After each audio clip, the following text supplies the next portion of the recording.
καλωσορίσουμε τον κύριο Ευστράτογλου, ο οποίος μας κάνει την τιμή να είναι μαζί μας και να μας μιλήσει για τα επαγγέλματα και τις προοπτικές απασχόλησης μέχρι το 2030.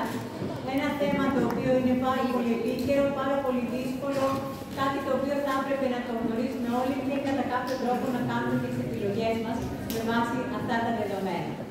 Να καλωσορίσουμε τον κύριο Πανέτσο, αντιπρόεδρο της Διοικούσας Επιτροπής της ΑΣΠΕΤΕ, ο οποίος επίσης μας τιμά με την παρουσία του και επιπλέον μας παραχωρεί πάντα, στην Ελευσίτη δηλαδή, τους χώρους εδώ και συμμετέχει στις εκδηλώσεις μας. Και του δίνουμε το λόγο να χαιρετήσει και να ρίξει την εκδήλωση. Καταρχήν να διευκρινίσω, παραχωρώ την αίθουσα της ΑΣΠΕΤΕ, μην θεωρήσω ότι είναι δική μου την παραχωρώ. Να σας καλωσορίσω καταρχήν, θέλω να πιστεύω σε μια σειρά από ημερίδες που θα γίνουν. Μπορεί να είναι η πρώτη αυτή, αλλά σίγουρα θα ακολουθήσουν κι άλλες. Θα ακολουθήσουν κι άλλες αυτό το ακαδημαϊκό έτος, όχι το επόμενο. Να ευχαριστήσουμε τον Ευστράτογλου για την τιμή που μας κάνει να είναι ομιλητής και να μοιραστεί τις γνώσεις, τους προβληματισμούς, την εμπειρία του, αν θέλετε. Λίγο πιο δυνατά να πάρω μικρό. Έλεγα λοιπόν ότι, ξαναφέρω στην αρχή, ότι αυτή είναι μια ημερίδα από μια σειρά από ημερίδες που θα γίνουν αυτό το ακαδημαϊκό έτος. Να ευχαριστήσουμε τον κύριο Ευστράτογλου, ο οποίος ήρθε εδώ να μας μιλήσει και να μοιραστεί τις γνώσεις, τις εμπειρίες, τους προβληματισμούς, τις προσεγγίσεις του σχετικά με το θέμα. Επίσης την κυρία Καλούρη για την διοργάνωση, αν θέλετε, την ημερίδα του της υπηρεσίας της ΑΣΠΕΤΕ. Να ευχηθώ καλή επιτυχία στην ημερίδα. Δυστυχώς, επειδή η σημερινή μέρα θα είναι και η μέρα του θετικού μάθημα και αυτό το πρέπει και λίγο διαστικό και πρέπει να αποχωρήσω. Πραγματικά λυπάμαι που δεν θα μπορέσω να την παρακολουθήσω, αλλά πιστεύω, βλέποντας γνωστά πρόσωπα, ότι θα μου μεταφέρετε όλα αυτά τα οποία θα υποστούμε, τα οποία είμαι σίγουρος ότι θα είναι πάρα πολύ σημαντικά και υποφελή για όλους. Λοιπόν, καλή επιτυχία και ευχαριστούμε πολύ για το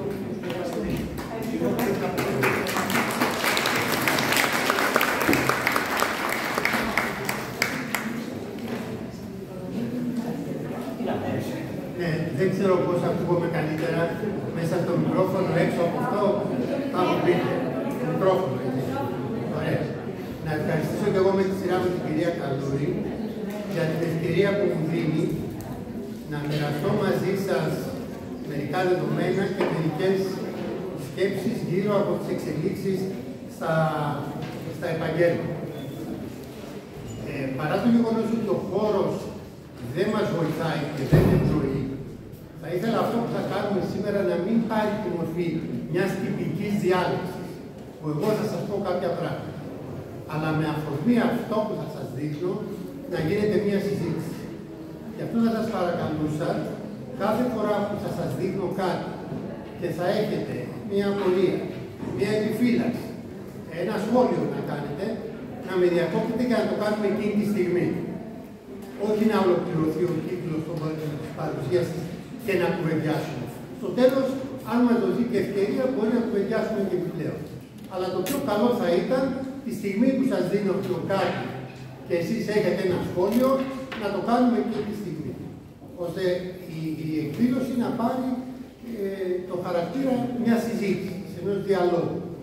Έχετε εμπειρίες, έχετε γνώσεις που εγώ δεν έχω και θα ήταν πολύ πιο σημαντικό να μοιραστούμε αυτά τα πράγματα για να είναι το τελικό αποτέλεσμα λίγο καλύτερο. Να σας κάνω μια διακοπή. Να πω ότι η εκδήλωσή μας βιντεοσκοπείται για να ανέβει στο κανάλι της Ελευσίτης στο YouTube. Άρα προϋποθέτει τη συνένεσή σας όταν κάνετε ερωτήσεις, ότι δεν σας πειράζει να ανεβάσουμε και την ερώτησή σας να ακούγεται. Δεν θα φανείτε καθόλου, γιατί το κινητό μας είναι στραμμένο προς τον ομιλητή. Απλά να το ξέρετε. Έτσι είναι τα προσωπικά δεδομένα που μας υποχρεώνουν. Εγώ είμαι ο Άγγελος Ευστράτογλου, είμαι οικονομολόγος της εργασίας και εργάζομαι στο Ινστιτούτο Εργασίας της ΓΕΣΕ.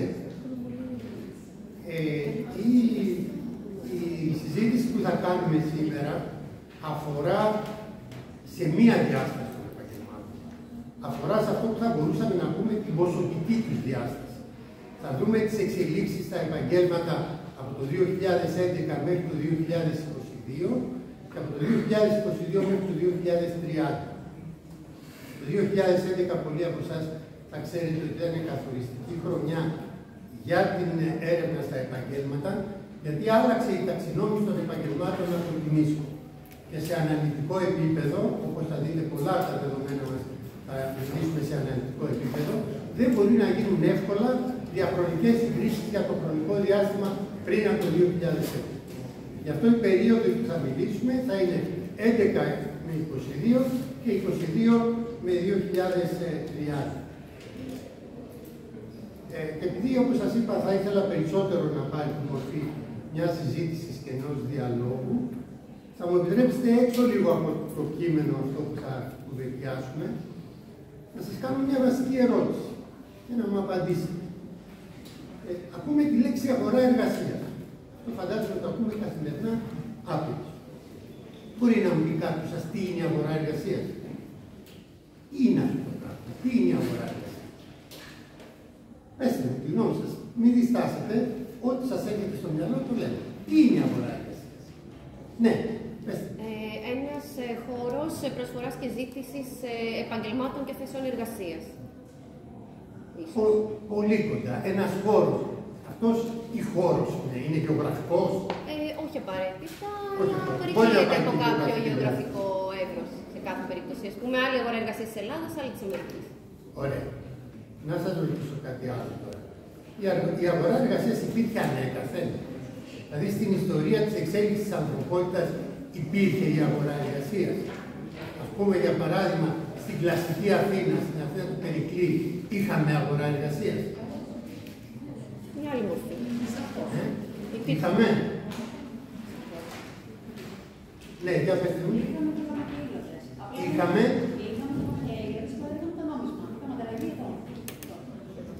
Μάλιστα. Ωραία. Για πέστε μου κι εσείς. Προϋποθέτει κατά την ελεύθερη προσέγγιση την ελεύθερη διαπραγμάτευση. Ναι. Σε αυτό δύσκολο στην κλασική Αθήνα υπήρχε η ελεύθερη διαπραγμάτευση. Μία διάσταση που είπαμε. Λοιπόν, η αγορά εργασίας, όπως είπε η συνάδελφός σας, είναι όχι τόσο ένας χώρος, όσο ένας κοινωνικός θεσμός. Ένας θεσμός μέσα στον οποίο γίνεται η διαχείριση αυτό που λέμε εργατικής δύναμης. Μέσα σε αυτόν τον θεσμό έρχονται τα άτομα και πουλάνε την εργατική τους δύναμη προκειμένου να πάρουν ένα μισθό για να γίνει η αναπαραγωγή ξανά αυτής της εργατικής δύναμης. Ο θεσμός αυτός διαμορφώθηκε από τη βιομηχανική επανάσταση και μετά. Είναι θεσμός του καπιταλισμού. Είναι θεσμός γιατί τότε χρειάστηκε, οι μορφές παραγωγής ήταν πολύ διαφορετικές, είτε στην κλασική Αθήνα, είτε σε προγενέστερες περιόδους, είτε στη φεουδαρχία. Η βασική μορφή της παραγωγής ήταν το φέουδο. Μέσα σε αυτό τα άτομα έκαναν την όποια εργασία, κυρίως αγροτική εργασία, αλλά και ό,τι βιοτεχνία υπήρχε, και βλέπαμε ότι κρατούσαν ένα μικρό μέρος από το προϊόν που παρήγαγαν και το άλλο πήγαινε στο φεουδάρι. Δεν υπήρχε ένας θεσμός που να πουλάνε την εργατική του δύναμη, και εκεί όπου υπήρχε, στις μεγάλες πόλεις, ο θεσμός αυτός ήταν δευτερεύον. Δεν ήταν ο κύριος μηχανισμός που κατένιμε τα άτομα σε συγκεκριμένες θέσεις εργασίας με τη βοήθεια ενός μισθού. Άρα, καλό θα είναι να έχουμε στο μυαλό μας ότι μέσα στην αγορά εργασίας έρχονται αυτοί που θέλουν να πουλήσουν την εργατική τους δύναμη, κάποιοι το καταφέρνουν και γίνονται απασχολούμενοι, κάποιοι δεν το καταφέρνουν και παραμένουν άνεργοι. Άρα μέσα στην αγορά εργασίας, αυτό θέλω να σας μείνει, συμμετέχουν μέσα στην αγορά εργασίας μόνο οι απασχολούμενοι και οι άνεργοι. Δεν συμμετέχουν όλες οι μορφές της απασχόλησης. Δεν περνάει όλη η απασχόληση μέσα από την αγορά εργασίας. Για παράδειγμα, ο εργοδότης δεν πουλάει την εργατική του δύναμη σε κανένα. Έχει μια οικονομική δραστηριότητα και μέσα από αυτήν την οικονομική δραστηριότητα αποκτά τα προστοζήν. Το ίδιο συμβαίνει και με τον αυτοαπασχολούμενο. Ο αυτοαπασχολούμενος δεν πουλάει σε κανέναν την εργατική του δύναμη. Έχει στήσει μια οικονομική δραστηριότητα, δουλεύει μόνο αυτός. Αν έχει και έναν υπάλληλο, αυτόματα γίνεται εργοδότης. Το ίδιο συμβαίνει και για την άλλη μορφή της απασχόλησης, τους βοηθούς στις οικογενειακές επιχειρήσεις. Οι βοηθοί στις οικογενειακές επιχειρήσεις είναι αυτοί που δουλεύουν στην επιχείρηση της οικογένειας, του πατέρα τους, δεν έχουν κανονικό μισθό, δεν έχουν κανονικό συμβόλαιο εργασίας, ούτε και αυτοί συμμετέχουν στην αγορά εργασίας. Η διάκριση λοιπόν αυτή έχει πολύ μεγάλη σημασία για χώρες, κυρίως χώρες του Νότου και ιδίως για τη δική μας χώρα, όπου εργοδότες, αυτοαπασχολούμενοι και βοηθοί στην οικογενειακή επιχείρηση καταλαμβάνουν περίπου το 40% της απασχόλησης. Άρα ένα πολύ μεγάλο κομμάτι της απασχόλησης δεν περνάει μέσα από αυτό που λέμε αγορά εργασίας. Και αυτό έχει σημασία, μας βοηθάει πάρα πολύ να καταλάβουμε και να διακρίνουμε και τις πολιτικές. Είναι διαφορετικό όταν μιλάμε για πολιτικές απασχόλησης και διαφορετικό όταν μιλάμε για πολιτικές αγοράς εργασίας. Για παράδειγμα, η πολιτική της διαμόρφωσης του κατώτατου μισθού αφορά ποιους? Τους μισθωτούς. Έναν αυτοαπασχολούμενο, έναν οδοντίατρο, δεν τον ενδιαφέρει άμεσα πόσο διαμορφώνεται ο κατώτατος μισθός, αν αυξάνει ή παραμένει σταθερός ή μειώνεται. Το ίδιο δεν ενδιαφέρει και ένα βοηθό στην οικογενειακή επιχείρηση. Αυτός παίρνει από τον πατέρα τα χρήματα που του δίνει ο πατέρας. Οι πολιτικές επαγγελματικής κατάρτισης είναι μια πολιτική απασχόληση. Γιατί μπορεί να απευθύνεται σε όλο το φάσμα. Μπορεί να κάνουμε κατάρτιση σε επιχειρηματίες. Μπορούμε να κάνουμε κατάρτιση σε ανέργους. Μπορούμε να κάνουμε κατάρτιση σε μισθωτούς. Μπορούμε να κάνουμε κατάρτιση σε αυτοαπασχολούμενους. Για χώρες, ας πούμε, όπως για παράδειγμα η Ολλανδία, που η μισθωτή απασχόληση είναι κοντά στο 97-98%, έχουμε μεγάλες επιχειρήσεις και σχεδόν όλοι οι απασχολούμενοι είναι μισθωτοί. Και ένα πολύ μικρό μερίδιο αυτοαπασχολουμένων. Εμάς οι αυτοαπασχολούμενοι σήμερα είναι 22%. 22% των απασχολούμενων είναι αυτοαπασχολούμενοι. Και περίπου 7,5% είναι οι εργοδότες, γιατί έχουμε πολλές μικρές επιχειρήσεις, άρα πολλούς εργοδότες. Επομένως, ένα μεγάλο μερίδιο της απασχόλησης δεν περνάει μέσα από αυτό το θεσμό που λέμε αγορά εργασίας. Οι εξωτερικές αυτές μορφές επηρεάζουν το θεσμό. Οι εργοδότες επηρεάζουν την αγορά εργασίας και την επηρεάζουν και ποσοτικά και ποιοτικά. Την επηρεάζουν δηλαδή είτε δημιουργώντας πολύ περισσότερες θέσεις εργασίας, άρα αυξάνουν οι μισθωτοί, είτε διαμορφώνοντας καλύτερες συνθήκες εργασίας. Άρα έχουμε και ποιοτικά χαρακτηριστικά. Θα ήθελα να το κρατήσετε αυτό στο μυαλό σας και μερικά από τα ζητήματα που θα τα κουβεντιάσουμε τώρα να τα δούμε και κάτω από αυτό το πρίσμα. Εδώ θα μιλήσουμε κυρίως για την απασχόληση των επαγγελμάτων, άρα θα έχουμε κατά νου ότι μέσα σε ένα επάγγελμα, όχι ενδεχομένως στο σύνολό τους, αλλά μέσα σε ένα επάγγελμα μπορεί να είναι κάποιος ή αυτοαπασχολούμενος ή εργοδότης ή μισθωτός ή και βοηθός. Μπορεί να καταλαμβάνει δηλαδή και τις 4 από τις βασικές μορφές της απασχόλησης. Ας ξεκινήσουμε λοιπόν για τα επαγγέλματα και να δούμε κυρίως ποιοι είναι αυτοί οι παράγοντες που επιδρούν στις μεταβολές των επαγγελμάτων. Τι είναι αυτό δηλαδή που αλλάζει τα επαγγέλματα. Ποιοι είναι οι βασικοί αυτοί παράγοντες που μας οδηγούν. Αυτοί μπορούν να ταξινομηθούν σε 3 μεγάλες κατηγορίες. Η πρώτη κατηγορία είναι αυτή που επηρεάζει την προσφορά εργασίας. Και η προσφορά εργασίας επηρεάζεται κυρίως από το εκπαιδευτικό επίπεδο του πληθυσμού. Όταν έχουμε απόφυτους τριτοβάθμιας εκπαίδευσης, σημαίνει ότι έχουμε ένα μεγάλο αριθμό επαγγελμάτων που απαιτούν ή που είναι κυρίως επιστημονικά επαγγέλματα και απαιτούν πολύ ψηλά εκπαιδευτικά προσόντα. Άρα, όσο αυξάνει το εκπαιδευτικό επίπεδο του πληθυσμού, διαφοροποιείται και η διάρθρωση των επαγγελμάτων επαγγελμάτων μέσα από την ενίσχυση κυρίως των επιστημονικών επαγγελμάτων και των επαγγελμάτων υψηλών δεξιοτήτων. Αυτό που επηρεάζει επίσης την προσφορά είναι η μετανάστευση. Έρχονται οι μετανάστες και κουβαλάνε δικές τους δεξιότητες, δικές τους τεχνικές, δικά τους επαγγέλματα. Άρα οι δύο αυτοί είναι οι βασικοί παράγοντες που επιδρούν στην προσφορά των επαγγελμάτων. Η άλλη κατηγορία είναι η κατηγορία που επιδρά στη ζήτηση των επαγγελμάτων. Ποια επαγγέλματα ζητούν, γιατί ζητούνται αυτά τα επαγγέλματα. Και έτσι, ο πιο βασικός από τους παράγοντες αυτούς ασφαλώς είναι η τεχνολογία. Η τεχνολογία είναι αυτή που όχι μόνο αυξάνει ή μειώνει τον αριθμό των επαγγελμάτων, αλλά αλλάζει και το περιεχόμενο. Το αλλάζει το περιεχόμενο σε καθήκοντα.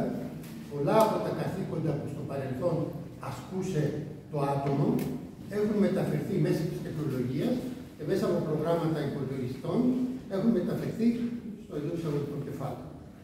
Άρα αλλάζει το περιεχόμενο σε καθήκοντα και αλλάζει και το περιεχόμενο σε δεξιότητες που απαιτούνται για να ασκηθούν αυτά τα καθήκοντα. Όταν αλλάζουν τα καθήκοντα, σε μεγάλο βαθμό αλλάζουν και οι δεξιότητες μέσα στα επαγγέλματα. Το πρώτο είναι λοιπόν η τεχνολογία. Ο δεύτερος παράγοντας είναι η κλαδική διάρθρωση της οικονομίας. Και όταν λέμε κλαδική διάρθρωση εννοούμε πώς φτιάχνεται μια οικονομία με βάση τους κλάδους οικονομικής δραστηριότητας.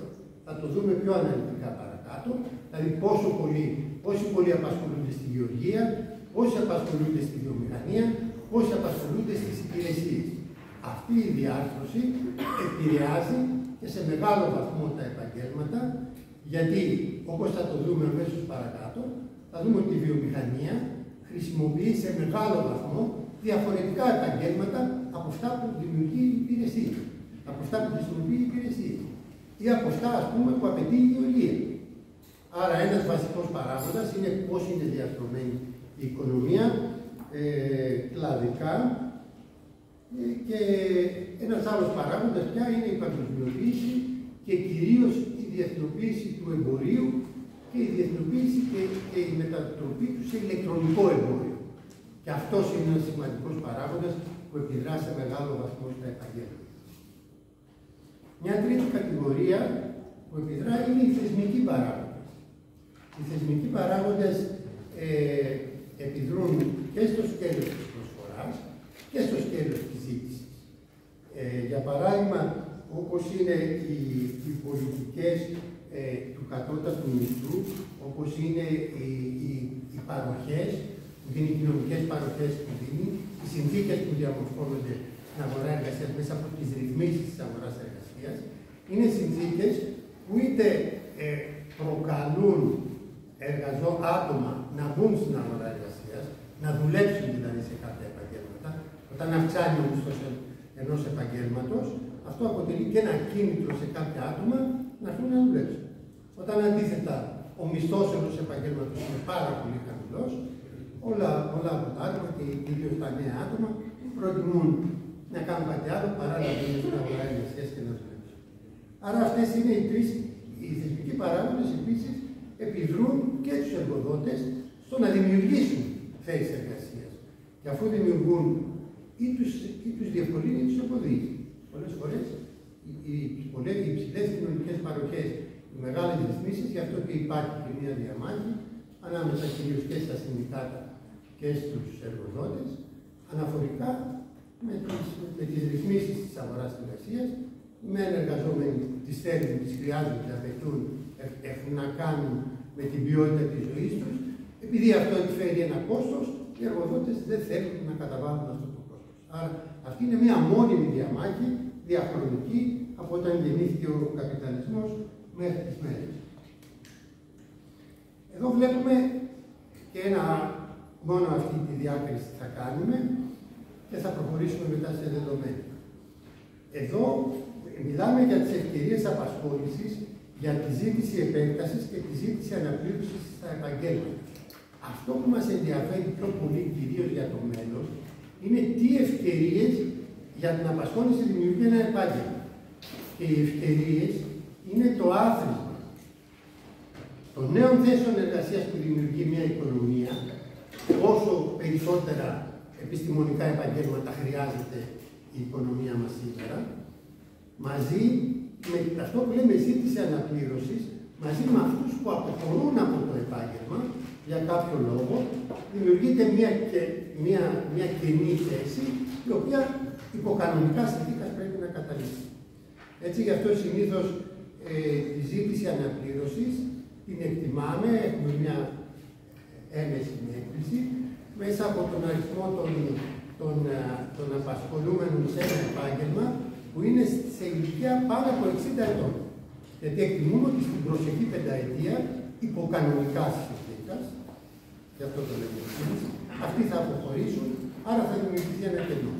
Άρα θα δούμε και μεγέθη για τις ευκαιρίες απασχόλησης. Πρέπει να ξέρουμε ότι αυτό είναι το πιο σημαντικό πράγμα που χρειάζεται να ξέρουμε. Τι ευκαιρίες απασχόλησης δημιουργούνται στα επαγγέλματα. Εδώ ξεκινάμε να βλέπουμε μερικά από τα δεδομένα μας. Επαναλαμβάνω, όποια στιγμή με διακόπτει. Δεν το έχετε κάνει μέχρι στιγμής, άρα το καταλάβατε πολύ καλά όλα όσα είπα. Και δεν έχετε απορία. Ωραία. Ξεκινάμε να βλέπουμε από το 2008, το 2008 πάλι ήταν καθοριστική χρονιά, γιατί από εκεί ξεκίνησε η μεγάλη οικονομική κρίση της χώρας, όπου από την οπτική της απασχόλησης διήρκησε μέχρι το 2013, και από εκεί και πέρα είχαμε μια ελαφρά ανάκαμψη της απασχόλησης με διακυμάνσεις, και βλέπετε, η μπλε πάνω γραμμή είναι το εργατικό δυναμικό, είναι δηλαδή το άθροισμα των απασχολούμενων και των ανέργων. Και το εργατικό δυναμικό το 2008 ήταν κάτι παραπάνω από 5 εκατομμύρια. Σήμερα, ακόμη και έχουμε και στοιχεία του 2023, είναι κατά 400 περίπου χιλιάδες λιγότερο. Ακόμη δηλαδή τις συνέπειες της κρίσης δεν τις έχουν ξεπεράσει. Δεν έχουν αποκατασταθεί οι θέσεις εργασίας, το βλέπετε και στην απασχόληση. Η απασχόληση το 8 ήταν 4.600.000 περίπου 40.000 και σήμερα είναι κάπου στα 4.200. Έχουμε δηλαδή λιγότερους 400.000 απασχολούμενους σε σχέση με το 2008. Δεν έχουν αποκατασταθεί. Βλέπετε και την κάτω που είναι η ανεργία, η οποία κορυφώθηκε το 2013. Είχαμε περίπου 1.400.000 ανέργους αυτή τη χρονιά. Ήταν το 27,5% το ποσοστό ανεργίας ήταν 27,5%, δηλαδή παραπάνω από το 1 στα 4 άτομα που ήταν στο εργατικό δυναμικό ήταν άνεργοι. Και από εκεί και πέρα βλέπουμε ότι αποκλιμακώνεται αργά, αλλά ακόμη και σήμερα έχουμε παραπάνω από 500.000 ανέργους. Ναι. Νομίζω, αν θυμάμαι καλά, ότι πλέον. Λίγο πιο δυνατά, μόνο να σας ακούνε όλοι. Ναι. Διορθώστε με αν θυμάμαι λάθος, αλλά νομίζω ότι η Ελστάτ πλέον δεν παίρνει όλους τους εγγεγραμμένους ανέργους. Ότι έχει βάλει έναν παράγοντα των ανθρώπων που είναι μεν εγγεγραμμένοι, αλλά είναι μακροχρόνια και δεν αναζητούν εργασία τους, κάπως τους θεωρεί ανενεργούς. Οπότε κάπου διάβαζα ότι αυτό δεν είναι πραγματικό. Είναι περισσότεροι άνεργοι, απλά πλέον τους έχει εξαιρέσει για να φαίνονται τα νούμερα ότι ανεβαίνουν. Εν μέρει ισχύει. Δεν το ξέρω ακριβώς, κάπου ναι. Και καλά κάνατε και το θέσαμε, θα το έλεγα από μόνος μου, αλλά χαίρομαι που το βάλατε σε μορφή κείμενο. Επίσης, αυτή μέσα σε αυτό το ποσοστό, σε αυτό το νούμερο, είναι και συμπεριλαμβάνω και οι εργαζόμενοι σε καθώς είναι η απασχόληση. Όχι. Είναι η καθαρή άνεργη και θα σας δώσω τον ορισμό της ανεργίας, αφού σας πω. Αυτούς που απασχολούνται, τους εργαζόμενους. Οι εργαζόμενοι εδώ υπολογίζονται και ακόμα και αυτοί που είναι. Είναι μία ώρα. Εργαζόμενος, απασχολούμενος δηλαδή σήμερα διεθνώς και κυρίως στην Ευρώπη αλλά και στην Αμερική, θεωρείται το άτομο όπου κατά την εβδομάδα αναφοράς, όταν λέμε την εβδομάδα αναφοράς εννοούμε την εβδομάδα που γίνεται η έρευνα, και εδώ όλα τα δεδομένα, βλέπετε σας το γράφω, είναι από την Ελστάτ, από τη Στατιστική Υπηρεσία, είναι οι έρευνες εργατικού δυναμικού, που γίνονται με τον ίδιο τρόπο σε όλη την Ευρώπη. Ακριβώς το ίδιο ερωτηματολόγιο, με τους ίδιους ορισμούς, με τις ίδιες διαδικασίες. Μόνο που είναι δειγματοληπτική έρευνα, στην Ελλάδα το δείγμα είναι περίπου, ναι, Το δείγμα είναι περίπου 54.000 νοικοκυριά, γίνεται 4 φορές το χρόνο. Εγώ όλα τα χρόνια χρησιμοποιώ δεδομένα δεύτερου εξαμήνου, γιατί το δεύτερο εξάμηνο είναι λίγο πιο αντιπροσωπευτικό από τα άλλα, γιατί έχει τη χαμηλότερη εποχικότητα. Υπάρχουν, ας πούμε, εξάμηνα, αν πάρει το εξάμηνο του χειμώνα, θα έχει χαμηλότερη απασχόληση, γιατί δεν έχουμε τον τουρισμό, γιατί δεν έχουμε μορφές της γεωργίας. Άρα, απασχολούμενο λοιπόν θεωρείται το άτομο διεθνώς που την εβδομάδα της αναφοράς έχει δουλέψει με αμοιβή 1 ώρα. 1 ώρα την εβδομάδα. Όποιος έχει πάει, ας πούμε, σε ένα μπαρ και έχει δουλέψει 1 ώρα και έχει πάρει 20 ευρώ, οι στατιστικές υπηρεσίες τον καταγράφουν απασχολούμενο. Άρα καταλαβαίνουμε ότι όλο αυτό είναι μια προσπάθεια την πραγματική ανεργία των ανθρώπων να την καταγράφουμε πάντα ζωντανή. Και γι' αυτό η εκτίμηση της ανεργίας μέσα από την Ελστάτ είναι ο ένας τρόπος. Ο άλλος τρόπος είναι αυτό που λέμε εγγεγραμμένη ανεργία, αυτό που καταγράφει ο ΑΕΠ, που σήμερα είναι δημόσια υπηρεσία απασχόλησης. Η εγγεγραμμένη ανεργία σήμερα στη δημόσια υπηρεσία απασχόλησης είναι 1.100.000 άτομα. Είναι υπερδιπλάσια από αυτό. Τώρα, η πραγματική ανεργία, κατά τη δική μου άποψη, είναι κάπου ανάμεσα στα δύο αυτά. Γιατί εγγεγραμμένη ανεργία, στην εγγεγραμμένη ανεργία μπορεί να πάει κάποιος και να γραφεί και να δουλεύει στην πραγματικότητα. Μπορεί να δουλεύει στη μαύρη οικονομία και να είναι εργαζόμενος, δεν καταγράφεται όμως. Μπορεί να δουλεύει και να είναι στο παρελθόν που υπήρχαν με την κάρτα ανεργίας, υπήρχαν κάτι λίγο παραπάνω κάποιες παροχές. Δηλαδή μπορούσε να μένει δωρεάν στα λεωφορεία, να έχει μισθό εισιτήριο στον κινηματογράφο.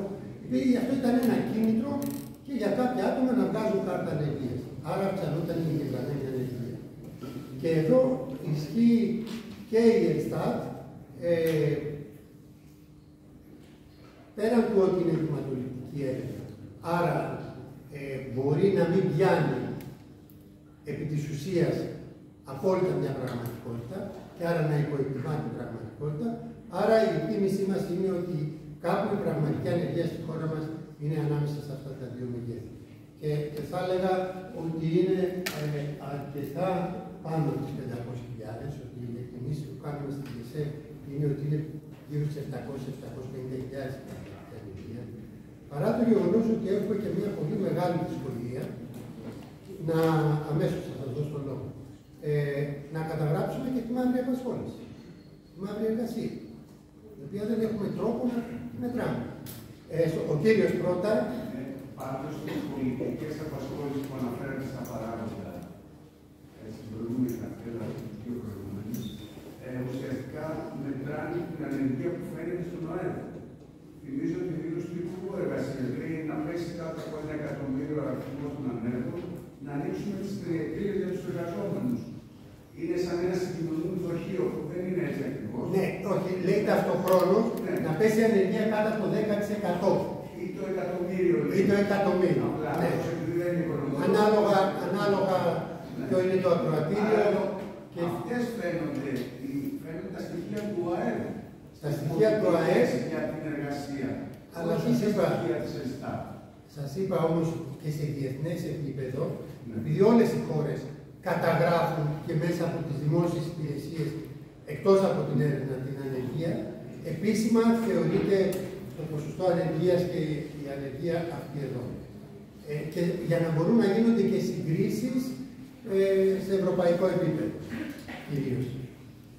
Ήθελα να ρωτήσω το διάγραμμα που λέω, πώς είναι δυνατόν, γιατί μέσα στο κομμάτι της κρίσης που συζητάμε μετά, υπήρξε και ο COVID, που ήταν τουλάχιστον 12 χρόνια στην αγορά-εργασίας.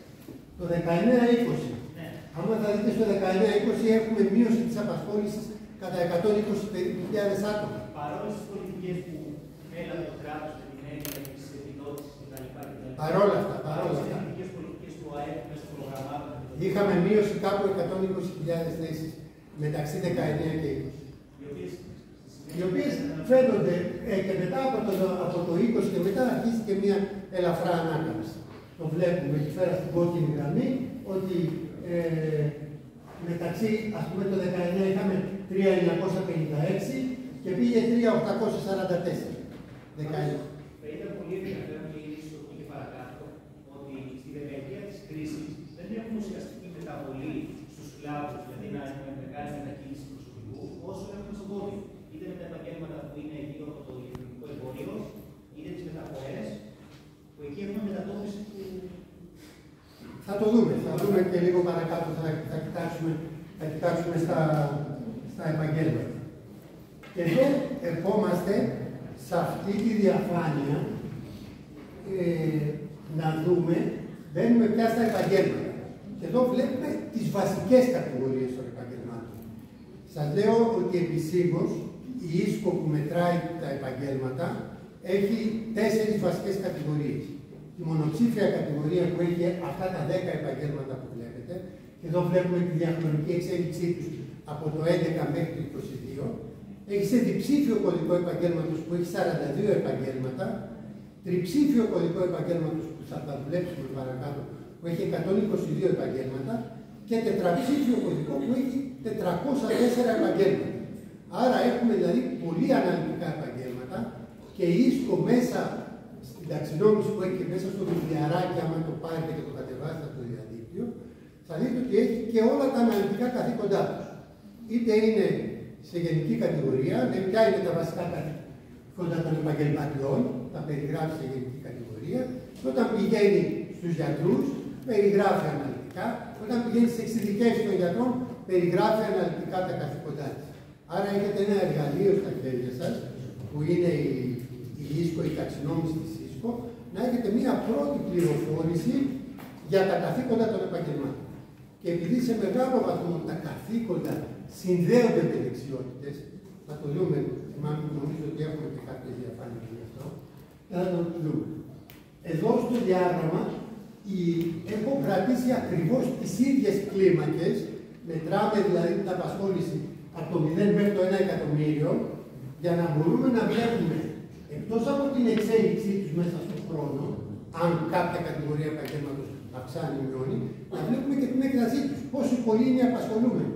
Πόσοι είναι οι απασχολούμενοι αγρότες, πόσοι είναι οι απασχολούμενοι στα επιστημονικά επαγγέλματα και βλέπουμε πραγματικά ότι αυτό το επάγγελμα που έχει την πιο δυναμική τάση είναι όντως η πάνω μεσαία διαφάνεια που είναι τα επιστημονικά επαγγέλματα.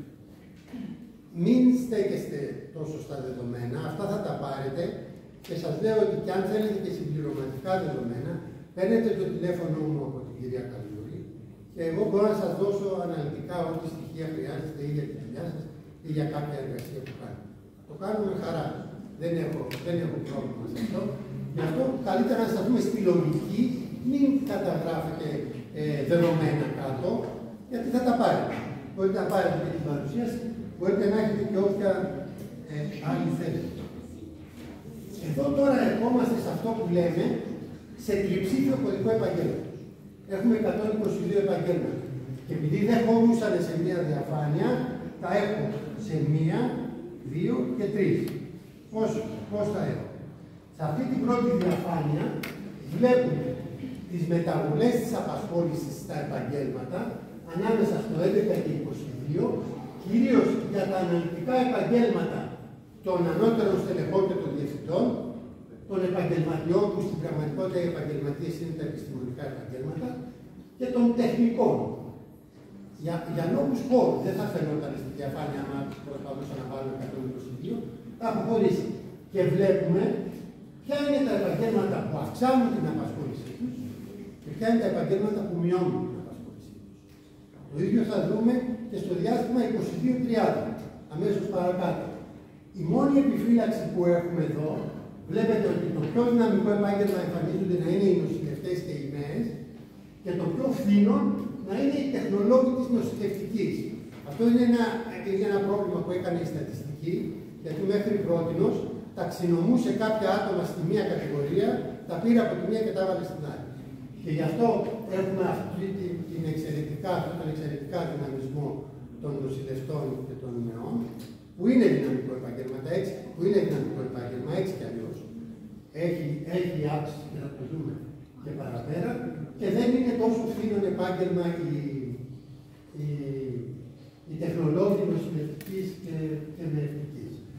Αυτό λοιπόν είναι σε αυτές τις κατηγορίες των επαγγελμάτων.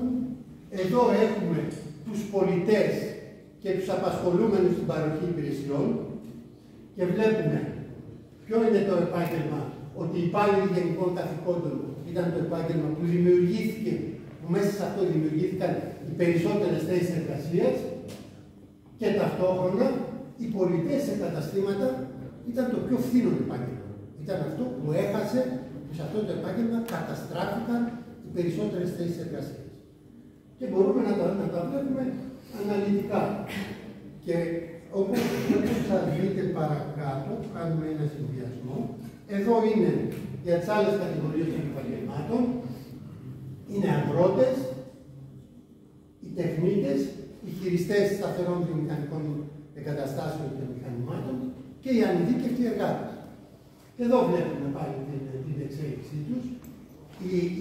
Το πιο φθήνον επάγγελμα είναι αυτό που βλέπετε εδώ πέρα, καλλιεργητές προσανατολισμένοι στην αγορά, στην πραγματικότητα είναι αγρότες. Με τον πρωτογενή τομέα και με τη γεωργία έχουμε ένα διαρκές ζήτημα.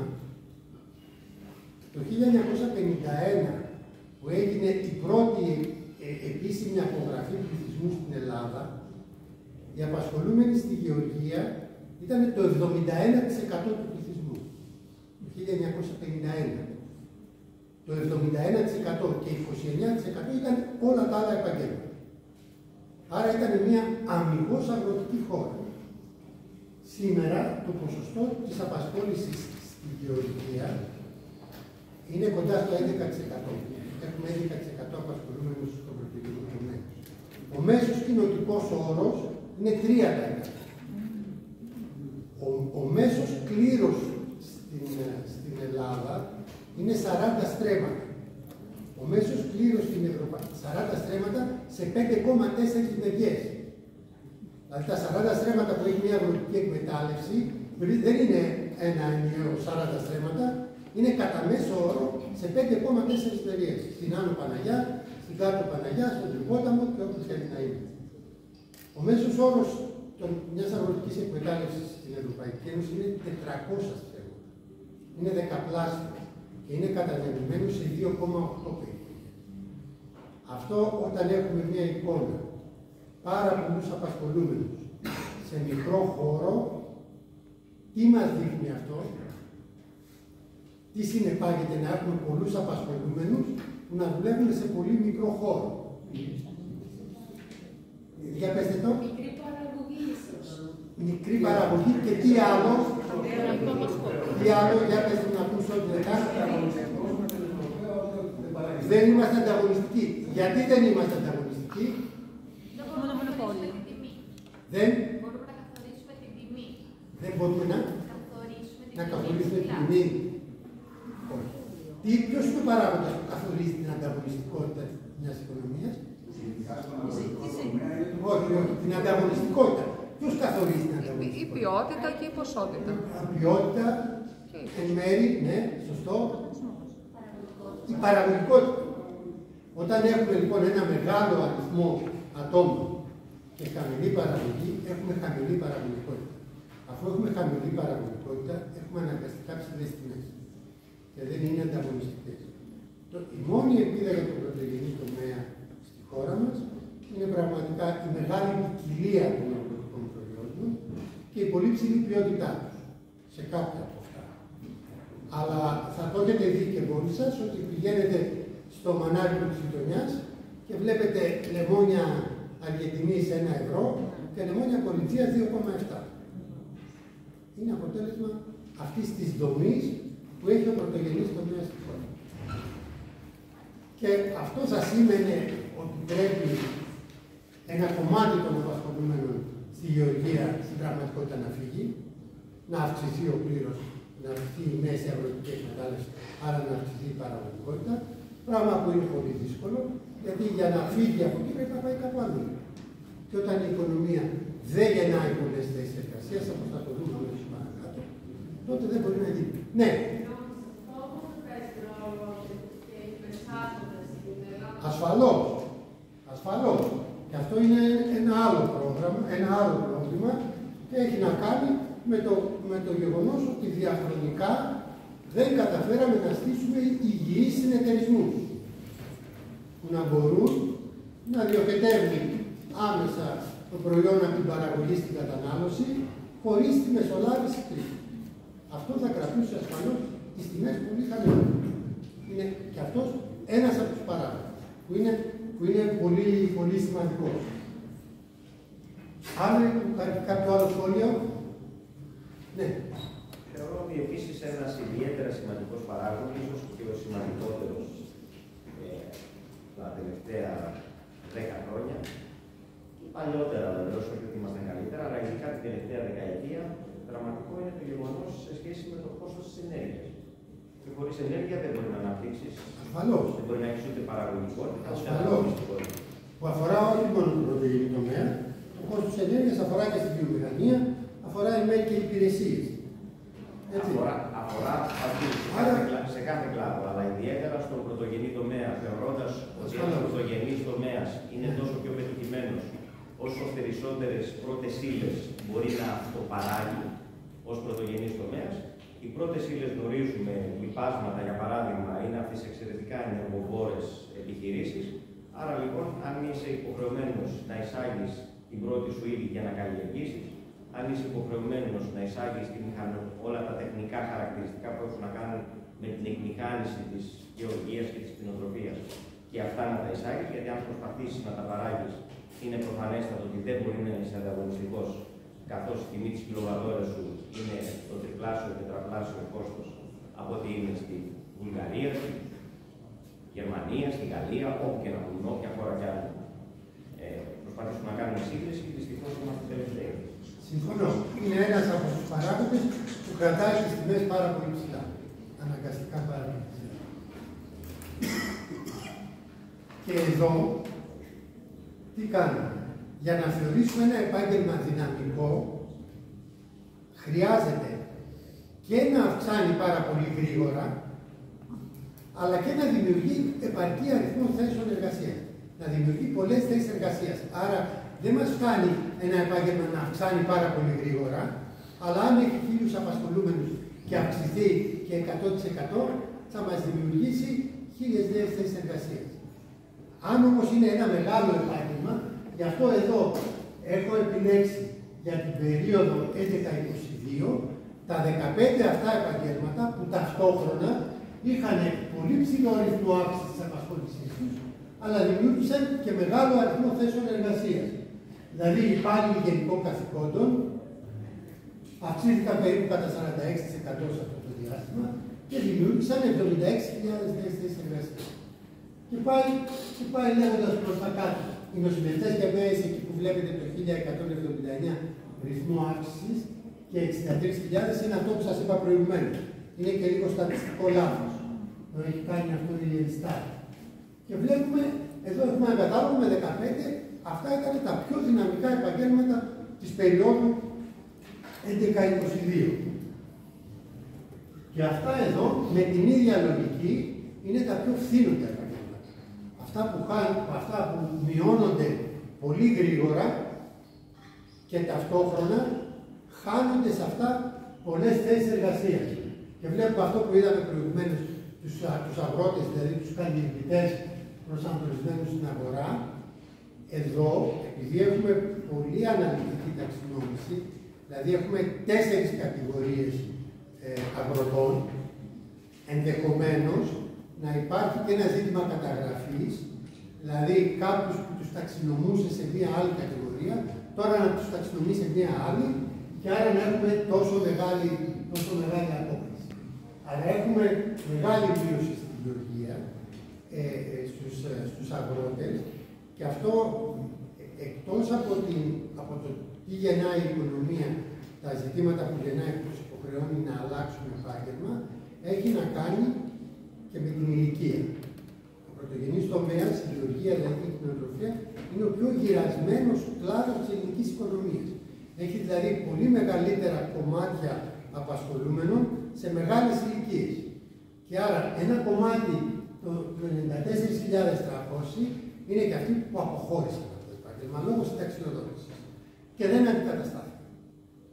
Δεν ήρθαν καινούργιοι αγρότες, προφανώς τα κτήματα τα πήραν κάποιοι άλλοι, όλες αυτές οι διεργασίες που γίνονται. Έχουμε λοιπόν εδώ πέρα πάλι τα 15 φθήνοντα επαγγέλματα. Είναι και άλλα επαγγέλματα που είναι φθήνοντα. Δηλαδή, όταν θα πάρετε τα δεδομένα και θα τα κοιτάξετε, θα δείτε και μέσα από τους πίνακες που δίνουν τις μεταβολές και μέσα από τα διαγράμματα. Εδώ λέμε είναι αυτά που ταυτόχρονα έχουν τις δύο συνθήκες. Υψηλός ρυθμός μείωσης της απασχόλησης, πολλές χαμένες θέσεις εργασίας. Θα ρωτήσω κάτι. Βεβαίως. Βλέπω εδώ το κομμάτι του καθαρισμού και των ξενοδοχείων και γραφείων από τη μία. Και από την άλλη βλέπω τα επαγγέλματα τα συναφή με τις κατασκευές, με την οικοδομή. Τα προηγούμενα 2 χρόνια είχαμε ένα πικ εδώ μέσα σαν ενημέρωση και τη ζήτηση σε αυτή την ότι οι εργαζόμενοι δεν υπάρχουν, δεν πάνε να δουλέψουν οι άνθρωποι εκεί. Υπάρχει ζήτηση στο κομμάτι του εργαζόμενου και ιδιαίτερα στο κομμάτι αυτό του καθαρισμού και των στελεχών. Και από την άλλη, προσωπική εμπειρία τουλάχιστον Κρήτη και Αθήνα είναι ότι δεν μπορούσε να βρει έναν μάστορα, έναν οικοδόμο, ένα χτίστη για να ανακατασκευάσει ή έναν μηχανικό για να αποπερατώσει μια διαδικασία, γιατί όλοι έχουν πέσει με τα μούτρα στι ανακοινήσεις, στι επισκευές και στι κατασκευές που τα τελευταία χρόνια έχουν πάρει πάλι τα πάνω. Πώς θα το δούμε στις επόμενες διαφάνειες. Θα δούμε ότι αυτό έχει να κάνει κυρίως με την κρίση 8-13, όπου ο κλάδος των κατασκευών κατέρευσε στην κυριολεξία. Δεν ξέρω αν έχουμε κάποιοι τα δεδομένα, μπορεί να τα έχουμε σε επόμενη διαφάνεια. Στις κατασκευές, στο διάστημα 8-13, χάθηκαν περίπου 400.000 θέσεις εργασίας. Οι κλάδοι που έπαθαν την μεγαλύτερη ζημιά ήταν η μεταποίηση, η βιομηχανία δηλαδή, οι κατασκευές. Δευτερευόντως το εμπόριο, αυτά ανέκαψαν πιο γρήγορα, θα το δούμε. Οι κατασκευές έχουν αρχίσει και τώρα να ανακάπτουν σιγά σιγά και θα δούμε στις επόμενες διαφάνειες ότι οι κτίστες είναι ένα επάγγελμα που αυξάνει την απασχόλησή του, όχι με γρήγορο ρυθμό, αλλά την αυξάνει. Αλλά κυρίως αυτό είναι μηχανική, δηλαδή κυρίως όχι σε νέα κτίρια και σε νέες οικοδομές, όσο σε ανακαινήσεις. Και σε κοινωνία, αυτό είναι. Έτσι. Άρα εδώ πέρα έχουμε, είπαμε, τα αυξήνοντα επαγγέλματα. Εδώ τώρα ερχόμαστε να δούμε, θα το δούμε ακριβώς εδώ. Εδώ ερχόμαστε να δούμε αυτό που είπαμε προηγουμένως, ότι ένας από τους παράγοντες που επηρεάζει στα επαγγέλματα είναι η διάρθρωση της οικονομίας σε κλάδους. Αριστερά έχουμε σε μονοψήφιο κωδικό τους 21 κλάδους, αυτή είναι η βασική κλάδη της οικονομίας. Και εδώ είναι τα επαγγέλματα. Το 1, 2, 3, 4, 5, επειδή δεν μου χώραγε να γράψω το όνομα των επαγγελμάτων, είναι τα επαγγέλματα που βλέπαμε στην πρώτη διαφάνεια, τα μεγάλα επαγγέλματα. Δηλαδή το 1 είναι οι διευθυντές και ανώτερα διοικητικά στελέχη. Το 2 είναι επιστημονικά επαγγέλματα. Εδώ μας δείχνει πώς διαφοροποιούνται τα επαγγέλματα μέσα στους κλάδους. Γιατί τι μπορεί να συμβαίνει. Μπορεί να έχουμε ένα επάγγελμα που να έχουμε τους λογιστές, οι οποίοι μειώνονται στη βιομηχανία, αλλά αυξάνονται πάρα πολύ στις υπηρεσίες. Και το τελικό αποτέλεσμα είναι να έχουμε αύξηση των λογιστών. Αυτό μπορεί να συμβαίνει σε όλα τα επαγγέλματα, θα το δούμε αμέσως παραπέρα σε διαφάνεια. Εδώ έχουμε λοιπόν, για παράδειγμα, κοιτάξτε αυτό που είπαμε, οι κατασκευές στο σύνολό τους έχουν χάσει, πόσες είναι, 109 είναι εκεί, 109-110 θέσεις είναι ιδίως των κατασκευών. Λοιπόν, χρειάζεται να ξέρουμε τη διάρθρωση των επαγγελμάτων μέσα στους κλάδους. Εδώ θα το καταλάβετε ακόμη παραπέρα. Εδώ παίρνουμε τη γεωργία. Μέσα σε κάθε κλάδο υπάρχουν πάρα πολλά επαγγέλματα. Υπάρχουν όμως τα κύρια επαγγέλματα που συνδέονται με την οικονομική δραστηριότητα του κλάδου. Εδώ είναι η γεωργία, άρα τα κύρια επαγγέλματα είναι το 6-11, 6-12, 6-13, 6-21, είναι αγρότες.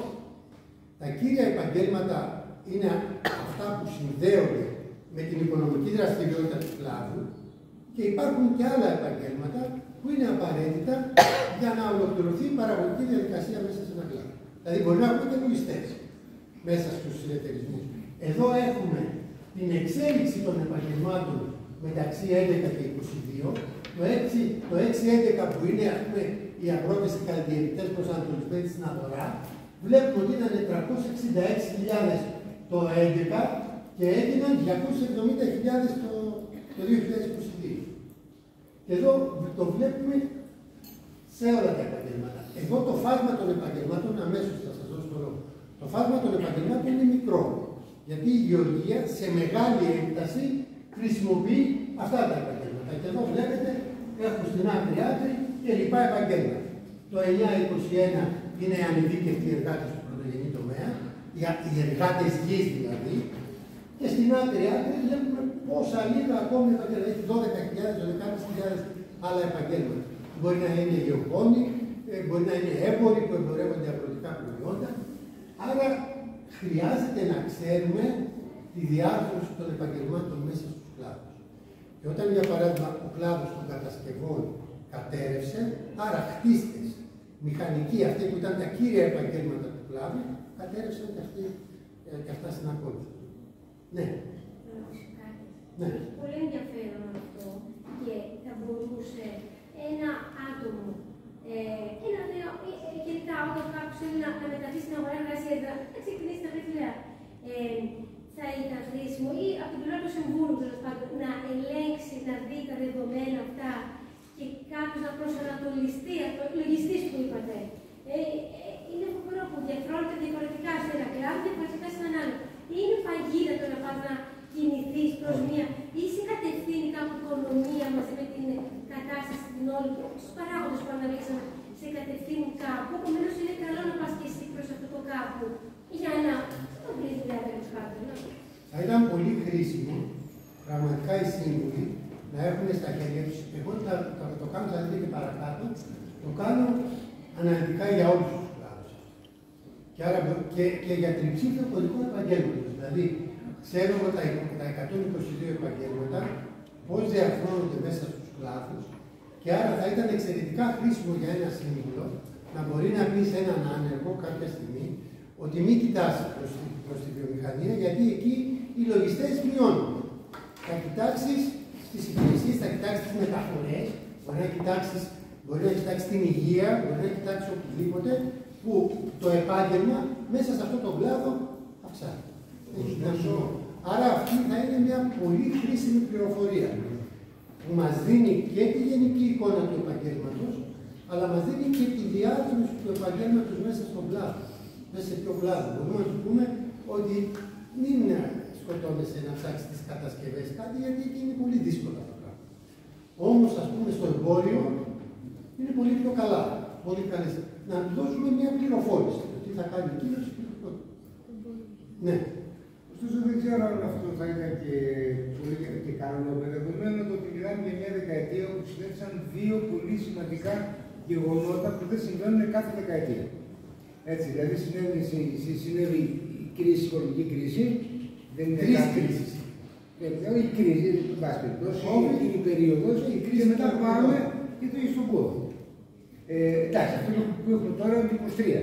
Δεν είναι στο 22. Άρα λοιπόν μιλάμε για δύο γεγονότα τα οποία άλλαξαν την πορεία, την κατεύθυνση επαγγελμάτων, χωρίς να σημαίνει ότι αυτή η αλλαγή θα είναι μόνιμη. Ότι θα είναι γενικά. Κάποιες είναι μόνιμες, κάποιες είναι όχι. Σκεφτείτε όμως ότι αυτή την ίδια την ανάλυση μπορούμε να την κάνουμε και στο διάστημα 22-30. Μπορούμε να ξέρουμε δηλαδή. Χωρίς να ξέρουμε όμως τι θα συμβεί, γιατί αν συμβεί κάτι γεωπολιτικό, έτσι, ο τουρισμός πάει και οι μεταφορές. Εδώ είναι πολύ ωραίο αυτό. Άρα, όταν κάνουμε πρόβλεψη. Άρα στη πρόβλεψη δεν είναι γεγονός. Η πρόβλεψη είναι, έχουμε ένα μηχανισμό, έχουμε ένα μοντέλο, το μοντέλο της Οξφόρδης, θα σας το πω παραπέρα, το χρησιμοποιεί το Πανεπιστήμιο της Αθήνας, είναι το πιο ασφαλές μοντέλο που κάνει προβολές. Βάζει μέσα πάρα πολλούς παράγοντες, τους ενσωματώνει μέσα στο σύστημά του και προσπαθεί να δει ποια θα είναι η έκβαση. Το μοντέλο της Οξφόρδης κάνει προβολές μέχρι το 2050. σε πάρα πολλά πράγματα. Κάνει γενικές τάσεις, κάνει εξειδικευμένες τάσεις. Εμείς έχουμε για τα επαγγέλματα τώρα μέχρι το 30 και σε λίγο θα έχουμε μέχρι το 35. Ήθελα μόνο να παρατηρήσω ότι όσα επαγγέλματα συνδέονται με τον πρωτογενή τομέα, όπως αυτά που βλέπουμε τώρα, νομίζω ότι έχουν μείνει και πίσω προς τον εξυγχρονισμό τους σε σχέση με τα συγκεκριμένα επαγγέλματα σε χώρες της Ευρώπης αλλά και διεθνώς. Άρα λοιπόν νομίζω ότι θα ήταν καλύτερο να στοχεύσουμε στον εξυγχρονισμό αυτών των επαγγελμάτων στο μέλλον, έτσι ώστε να μπορέσουμε να συμβαδίσουμε με ευρωπαϊκά και διεθνή πλαίσια. Αυτό. Συμφωνώ. Είναι ενδιαφέρουσα, είναι πολύ σωστή η παρατήρησή σας. Έχει να κάνει περισσότερο με αυτό που σας είπα στην αρχή, ότι θα είχε ενδιαφέρον να κάνουμε άλλη μια συζήτηση κάποια στιγμή που να κοιτάξουμε τα ποιοτικά χαρακτηριστικά των επαγγελμάτων. Δηλαδή, σε ένα επάγγελμα έχουμε πλήρη ή μερική απασχόληση. Σε τι κλίμακα έχουμε αυτό. Έχουμε σταθερή ή προσωρινή απασχόληση.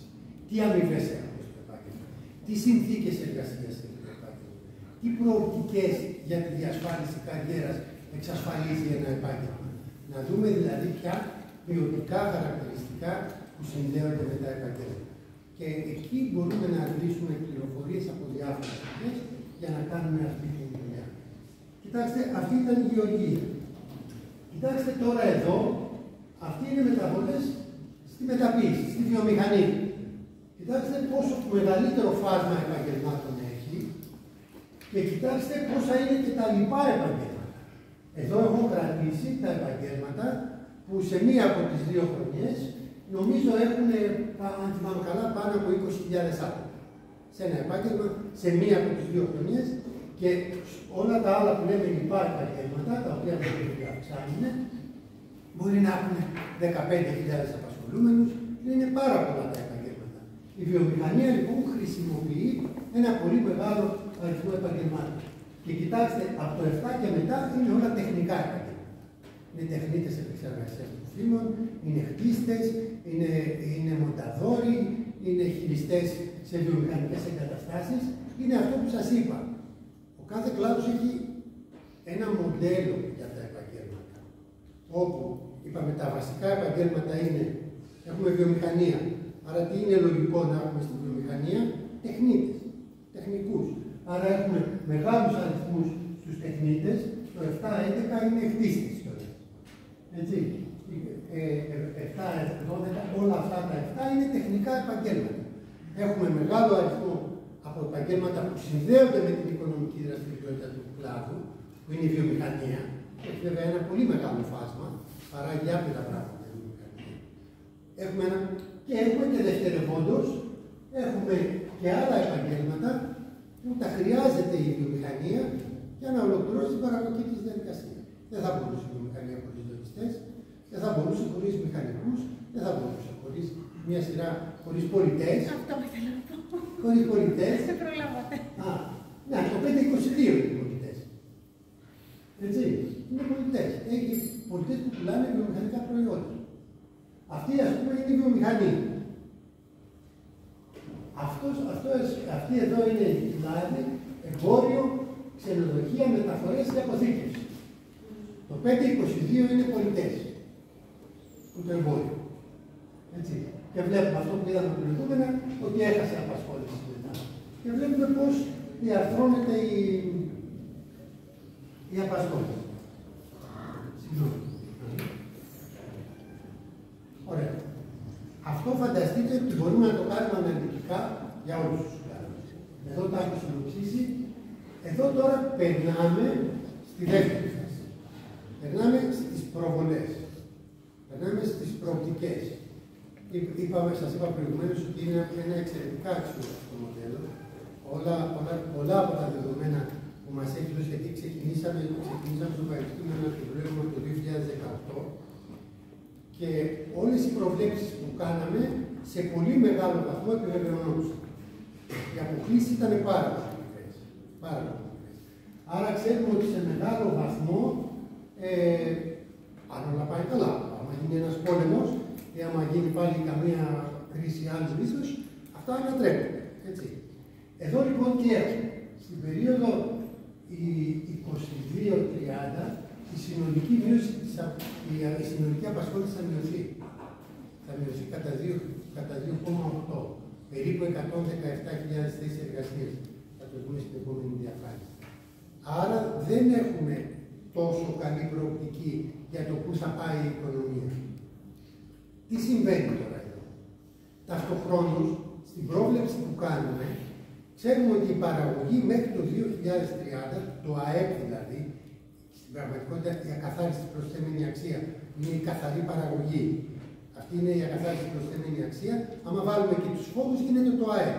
Αλλά εμείς συνήθως μετράμε, όταν θέλουμε να δούμε την καθαρή παραγωγή, μετράμε την ακαθάριστη προσθέμενη αξία, τι παράγει ο κάθε κλάδος. Η παραγωγή μέχρι το 2030 θα αυξηθεί παραπάνω από το 12%.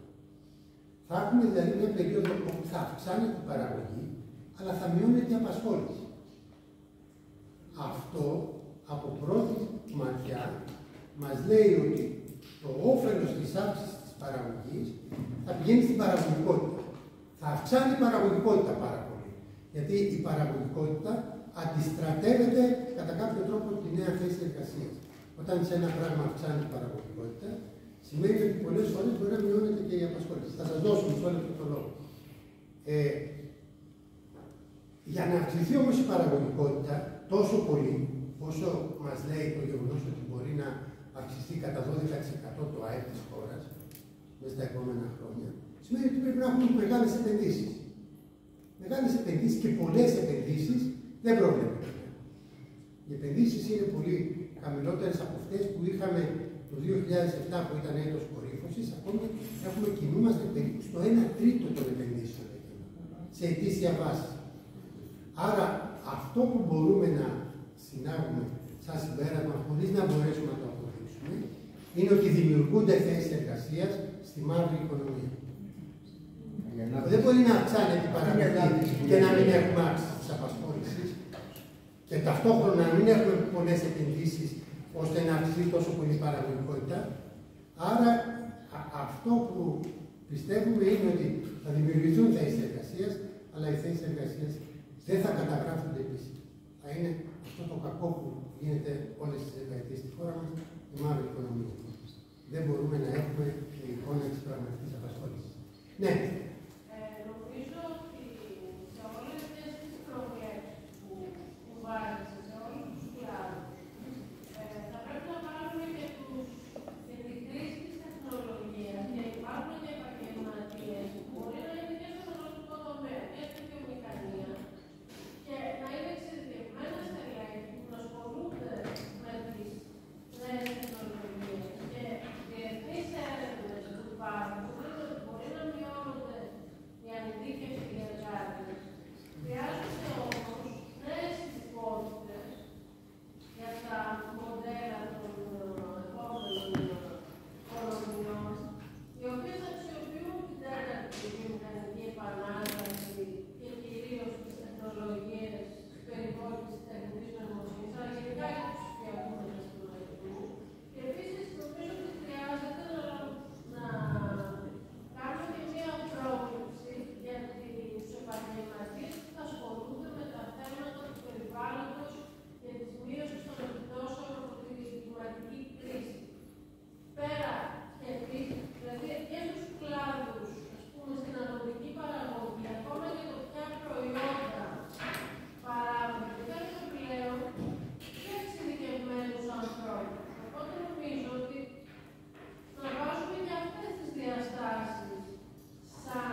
Ναι, είναι ενδιαφέροντα αυτά που λέτε, ασφαλώς. Η τεχνολογία είναι μεγάλη, πολύ μεγάλη. Είναι ο βασικότερος παράγοντας που επηρεάζει τις εξελίξεις. Εδώ αυτό που κάνουμε, είπαμε, κάνουμε την πρόβλεψη και σε επαγγέλματα και σε κλάδους, για να βλέπουμε τις εξελίξεις της απασχόλησης. Όσο πηγαίνουμε σε πιο αναλυτικό επάγγελμα, περιλαμβάνουμε και αυτά τα επαγγέλματα που ασχολούνται και με την πράσινη οικονομία, περιλαμβάνονται μεγάλες κατηγορίες επαγγελμάτων. Μπορούμε να έχουμε εικόνα, παρά το γεγονός ότι επειδή είμαστε υποχρεωμένοι να κινούμεθα με τις επίσημες κατηγοριοποιήσεις των επαγγελμάτων, δεν μπορούμε να πιάνουμε πάρα πολλές φορές και καινούργια επαγγέλματα που δημιουργούνται μέσα από νέες δραστηριότητες. Δεν μπορούμε να τα πιάσουμε και να τα μετρήσουμε δηλαδή με επίσημα στοιχεία. Εδώ λοιπόν βλέπουμε ότι μέσα στα επόμενα διαστήματα σχεδόν όλες οι βασικές κατηγορίες των επαγγελμάτων θα μειώσουν την απασχόλησή τους. Επειδή αισθάνομαι ότι κουραζόσαστε, θα το τρέξουμε λίγο πιο γρήγορα. Εδώ είναι το ίδιο, είναι οι θέσεις εργασίας που θα χαθούν σε κάθε επάγγελμα, στις γενικές τους κατηγορίες. Εδώ είναι πάλι με την ίδια λογική, αναλυτικά επαγγέλματα, βλέπουμε πόσα λίγα είναι τα επαγγέλματα που θα κερδίσουν απασχόληση μέχρι το 30, ενώ ο μεγάλος αριθμός τους θα χάσει την απασχόληση. Θα χάσουν τα επαγγέλματα. Τα δεδομένα τα έχετε, δεν αξίζει να σταθούμε πάρα πολύ. Εδώ είναι στους πολιτές και υπαλλήλους του γραφείου και βλέπουμε ότι αυτοί που θα αυξήσουν την απασχόληση είναι σερβιτόροι, πολιτές, μάγοι. Δυστυχώς. Και εδώ είναι στα τεχνικά επαγγέλματα. Έτσι, και εδώ βλέπουμε πάλι ότι αυτοί που χάνουν τις πολλές θέσεις εργασίας είναι οι εργάτες του πρωτογενούς τομέα. Έτσι. Με την ίδια λογική, εδώ έχουμε κάνει τα δυναμικά επαγγέλματα της περίοδου 22-30, βλέπουμε πόσο μικρά είναι τα μεγέθη. Δηλαδή μιλάμε ότι στους σερβιτόρους θα δημιουργηθούν, εκτιμούμε, κοντά στις 2.800 θέσεις εργασίας. Δηλαδή, ακριβώς επειδή η οικονομία δεν θα δημιουργήσει, θα χάσει απασχόληση. Άρα έχουμε αναδιαρθρώσεις μέσα στα επαγγέλματα, βλέπουμε ποια είναι τα δυναμικά επαγγέλματα, βλέπουμε στην ίδια λογική ποια είναι τα φύλλωτα επαγγέλματα και βλέπουμε τα επαγγέλματα των αγροτών θα είναι αυτά που θα συνεχίσουν να κάνουν απασχόληση. Και για δύο λόγους που είπαμε, και για την πίεση της οικονομίας και για την γύρανση του πληθυσμού τους. Η πτώση είναι αλληλεία που οφείλεται. Η πτώση είναι αλληλεία που οφείλεται. Για τους ίδιους παράγοντες που οφείλεται και στην κτηνοτροφία. Μεγάλος ανταγωνισμός, πολύ μεγάλος ανταγωνισμός και γυρασμένος πληθυσμός. Γέροντες αυτοί που έχουν και κυρίως έχουμε ξένους εξτρούς.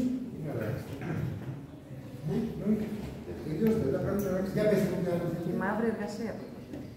Δεν είναι. Και λόγω μαύρης εργασίας δεν είναι. Βέβαια, ισχύει. Αυτό όμως δεν μπορούμε, αυτό μόνο να το εικάσουμε. Ναι, δηλαδή. Και μάλιστα, όπως είπα προηγουμένως, δηλαδή ο συλλογισμός μας είναι πολύ σωστός. Δεν μπορεί να γίνει διαφορετικά. Δεν μπορεί να έχει τόσο μεγάλη αύξηση της παραγωγής και να μην έχει θέσεις εργασίας. Όσο και αν παρεμβαίνει η τεχνολογία. Γιατί θέλω να πω κάτι που είπε η συνάδελφός σας προηγουμένως, πολύ σύντομα. Κάποιες πολύ βασικές θεωρίες που προσπαθούν να ερμηνεύσουν τις εξελίξεις που γίνονται στα επαγγέλματα, κυρίως να δουν την επίδραση της τεχνολογίας, λένε αυτό που αποκαλούν το polarization of occupations ή polarization of skills. Υπάρχει μια απόλωση των επαγγελμάτων. Η τεχνολογία μας οδηγεί να αυξάνουν ταυτόχρονα τα επαγγέλματα που έχουν ψηλές δεξιότητες και ψηλά εκπαιδευτικά προσόντα, μαζί με τους ανειδίκευτους εργάτες. Αυξάνουν σε βάρος των μεσαίων επαγγελμάτων, τα οποία έχουν συνήθως επαναλαμβανόμενα καθήκοντα. Έχουν ρουτίνα. Και η ρουτίνα αυτή μπορεί εύκολα να υποκατασταθεί από την τεχνολογία. Δηλαδή, όταν έχεις ένα καθήκον, το οποίο μπορεί να περάσει μέσα σε ένα πρόγραμμα υπολογιστή, και αυτά είναι κυρίως τα μεσαία επαγγέλματα. Συνήθως τα επιστημονικά επαγγέλματα, που είναι εμπειρογνώμονες και τέτοια, επηρεάζονται λιγότερο από την τεχνολογία. Η τεχνολογία είναι εργαλείο τους περισσότερο Δηλαδή, σε έναν εκπαιδευτικό, παρά το γεγονός ότι μπορεί να έχουμε εξ αποστάσεως εκπαίδευση, και αυτό να παίζει κάποιο ρόλο στο μέγεθος της απασχόλησης, ουσιαστικά η τεχνολογία είναι ένα εργαλείο στα χέρια του εκπαιδευτή. Να κάνει πολλά πράγματα. Δεν υποκαθιστά την εργασία του. Ο δάσκαλος μπαίνει μέσα στο σχολείο, μπαίνει μέσα στην τάξη. Άρα έχουμε επαγγέλματα που η τεχνολογία τα επηρεάζει λιγότερο. Βοηθάει να έχουμε αύξηση στα επιστημονικά επαγγέλματα, αλλά ταυτόχρονα και στα επαγγέλματα των ανεξάρτητων εργατών. Ας πούμε, φανταστείτε αυτούς που παρέχουν προσωπικές υπηρεσίες σε άτομα, αυτούς που φυλάνε γέροντες, ηλικιωμένους. Όλα αυτά δεν επηρεάζουν, είναι διαπροσωπική η σχέση.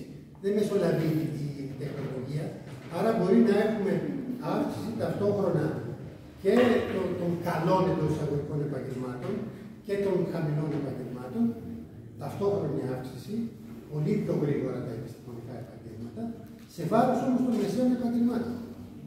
Φανταστείτε, ας πούμε, πολιτές. Τώρα, ένα μεγάλο κομμάτι που είναι το ηλεκτρονικό εμπόριο, παρά το γεγονός ότι σε εμάς ακόμη κρατάει το παραδοσιακό εμπόριο σε μεγάλο βαθμό, επηρεάζεται, αλλά κρατάει.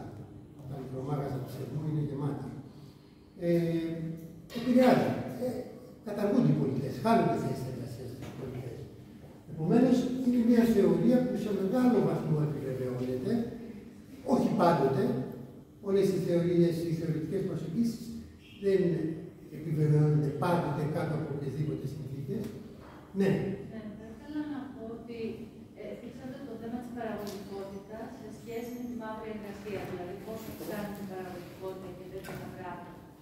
Όμως δεν άκουσα να πείτε κάτι σε σχέση με τις ώρες εργασίας των εργαζομένων και όταν το κτάρο έχει καταργηθεί προπολού, θα έλεγα μια εικοσαετία στην Ελλάδα, και κάποιος βγάζει αντί με 12 άτομα με 7 άτομα δουλειά, αυτό πώς καταλαβαίνετε. Συμφωνώ. Γι' αυτό, συνήθως εμείς όταν εκτιμάμε την παραγωγικότητα, δεν την εκτιμάμε σε αριθμό ατόμων, αλλά την εκτιμάμε σε ώρες απασχόλησης. Εκεί φαίνεται πραγματικά. Δηλαδή, παίρνουμε όλο το προϊόν, ας πούμε, μια περιοχή ή όλο το ΑΕΠ της Ελλάδος, το μετατρέπουμε σε τιμές και παίρνουμε πια τους απασχολούμενους, αλλά με τις ώρες απασχόλησης. Γιατί έχουμε 12% μερική απασχόληση, που σημαίνει λιγότερο και από τετράωρο. Άρα, όταν θέλουμε μια πραγματική, κοντά στην πραγματικότητα εκτίμηση της παραγωγικότητας, τη μετράμε σε ώρες απασχόλησης. Και τότε δεν μας ξεφεύγει. Τότε το πιάνουμε αυτό. Εάν υπάρχει δήλωση αυτών των ώρων απασχόλησης. Αν υπάρχει, ασφαλώς. Ασφαλώς. Συμφωνώ απόλυτα. Δηλαδή, η μαύρη οικονομία, η μαύρη απασχόληση, κυριαρχεί παντού. Εδώ κυριαρχεί. Και σε νόμιμα πλαίσια. Εδώ κυριαρχεί στις μεγάλες τράπεζες. Δουλεύουν οι τραπεζοϊπάλληλοι, το ωράριο τους είναι 4 ώρες και φεύγουν στις 6. Αυτό δεν καταγράφεται πουθενά. Και στα αρχιτεκτονικά γραφεία στη θέα. Και στα αρχιτεκτονικά. Φαντάζομαι παντού. Είναι στο έλεος των εργοδοτών. Κατά πόσο ο εργοδότης θέλει να τουλάχιστον να δώσει περιορισμό. Ακόμη κι αν δεν καταγράφονται, ας πληρώσει τις περιορισμές. Ναι. Σε σχέση με το ναυτικό επάγγελμα, επειδή δεν είδα ή δεν έχετε ασχοληθεί. Υπάρχει κάπου, αλλά το χάσαμε μέσα στο. Άμα το ψάξετε, θα δείτε και μάλιστα νομίζω ότι στην περίοδο 11-22 ήταν αυξανόμενο. Ήταν αυτό. Αλλά μέσα στο πλήθος αυτό το χάσαμε. Να ρωτήσω κάτι. Ναι. Σχετικά με την εργασία μέσω social media, όπως είναι το telemarketing και τώρα πάρα πολλά επαγγέλματα αυτοαπασχολούμενοι ασχολούνται με διάφορους ιδιώτες. Αυτό μετριέται, δεν μετριέται. Δυστυχώς γίνεται μια προσπάθεια την τελευταία διετία σε επίπεδο Ευρωπαϊκής Ένωσης να γίνει μια ρύθμιση κυρίως όλων αυτών των καινούριων μορφών παραγωγής, αυτά που έχουμε την e-food, αυτά που έχουμε τη Yahoo ή όλες τις παγκόσμιους αυτούς οικονομικούς κολοσσούς, οι οποίοι επί της ουσίας ασκούν μια οικονομική δραστηριότητα η οποία δεν καταγράφεται πουθενά. Και όσοι εμπλέκονται μέσα σε αυτό, όσοι απασχολούνται μέσα σε αυτό, μπορεί να πήρε το μάτι σας τις κινητοποιήσεις που κάνουν τα παιδιά που πηγαίνουν στην Foodie, στις αντίστοιχες εταιρείες που έχουν κάνει και σωματείο και ήταν οι πρώτοι που κατάφεραν να κάνουν μια συλλογική σύμβαση. Και μάλιστα, αν θυμόσασταν το σύνθημά τους όταν κάνανε τη διαδήλωση, όπως πηγαίνανε με τα μηχανάκια, φωνάζανε και λέγανε «Δεν είμαστε παιδιά, δεν είμαστε παπιά, είμαστε εργαζόμενοι με δικαιώματα». Γιατί συνήθως όταν τους καλούμε, τι λέμε, έρχεται το παιδί ή ήρθε το παπί. Γιατί έρχονται με τα παπί. Και αυτοί το σύνθημά τους ήταν «Δεν είμαστε παιδιά, δεν είμαστε παπιά, είμαστε εργαζόμενοι με δικαιώματα». Γίνεται λοιπόν μια προσπάθεια στην Ευρωπαϊκή Ένωση. Όχι με το δυναμισμό που θα έπρεπε να γίνεται, γιατί και εκεί κυριαρχούν αυτά τα μεγαθύρια των συμφερόντων και δεν ευνοούν πάντα τις ρυθμίσεις που ωφελούν την απασχόληση, να γίνει μια καταγραφή των χώρων, μια ρύθμιση των χώρων και από εκεί και πέρα όσοι απασχολούνται μέσα σε αυτούς να μπορούν να θεωρούνται κανονικοί απασχολούμενοι και να έχουν συμβάσεις εργασίας. Αυτό δεν είναι τόσο πολύ. Ελπίζουμε κάποια στιγμή όμως να γίνεται, γιατί όσο διευρύνεται η οικονομική δραστηριότητα αυτών των εταιριών, τόσο θα υπάρχουν μεγαλύτερος αριθμός απασχολούμενων που δουλεύουν. Στην Ελλάδα το εκτιμούμε ότι είναι περίπου 400.000 άτομα που δουλεύουν. Δεν καταγράφονται πουθενά. Δεν φαίνονται πουθενά. Δηλαδή, μόλις τώρα καταγράφηκαν οι απασχολούμενοι μέσω της συλλογικής σύμβασης που έγινε στην ΕΦΟΥ. Ναι. Γνωρίζετε τι ισχύει με όσους θέλουν να δουλεύουν 100% της αποστάσεως σε εταιρείες του εξωτερικού από την Ελλάδα. Ναι, τι, αν ξέρετε τι. Όχι, δυστυχώς δεν υπάρχει και στην Ελλάδα. Γιατί συνήθως φανταστείτε ότι όλα αυτά που γίνονται μέσω διαδικτύου δεν καταγράφονται πουθενά. Δεν καταχωρούνται πουθενά. Ούτε Υπουργείο Εργασίας υπάρχει, ούτε ΕΦΤΑ υπάρχει. Δεν καταχωρείται. Ο καθένας από εμάς που μπορεί να ξέρει ένα αντικείμενο, έρχεται σε επαφή με μια εταιρεία και λέει ότι εγώ μπορώ να σας κάνω αυτή τη μελέτη. Να σας κάνω αυτή τη δουλειά. Θα μου δώσετε 2.000 ευρώ, κάθεσαι εκεί όσες ώρες κάθεσαι στο υπολογιστή, δίνεις αυτό, παίρνεις την αμοιβή. Αυτό δεν πιάνεται και δεν φαίνεται πουθενά. Πρέπει να υπάρξει γενικότερη ρύθμιση σε ευρωπαϊκή κλίμακα. Οι ρυθμίσεις αυτές να γίνουν υποχρεωτικές και στην Ελλάδα. Δεν είναι υποχρεωτικό πάντα. Ό,τι αποφασίζεται στην Ευρωπαϊκή Ένωση δεν είναι υποχρεωτικό για τις χώρες μέλη. Συνήθως είναι υποχρεωτικά τα κακά. Τα καλά δεν είναι. Ναι. Να συνεχίσω τα σχετικά με την τεχνική νοημοσύνη.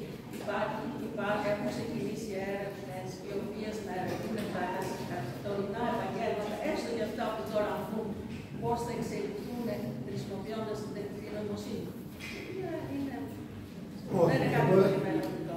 Δηλαδή σήμερα που ο λογιστής μπορεί να δουλεύει με άλλα εργαλεία, αλλά να του δώσουμε τα τεχνική νοημοσύνη τέτοια ορθόλη που να μην χρειάζεται 10 λογιστές, αλλά σας φέρω ένα παράδειγμα. Όχι τόσο για την τεχνική νοημοσύνη.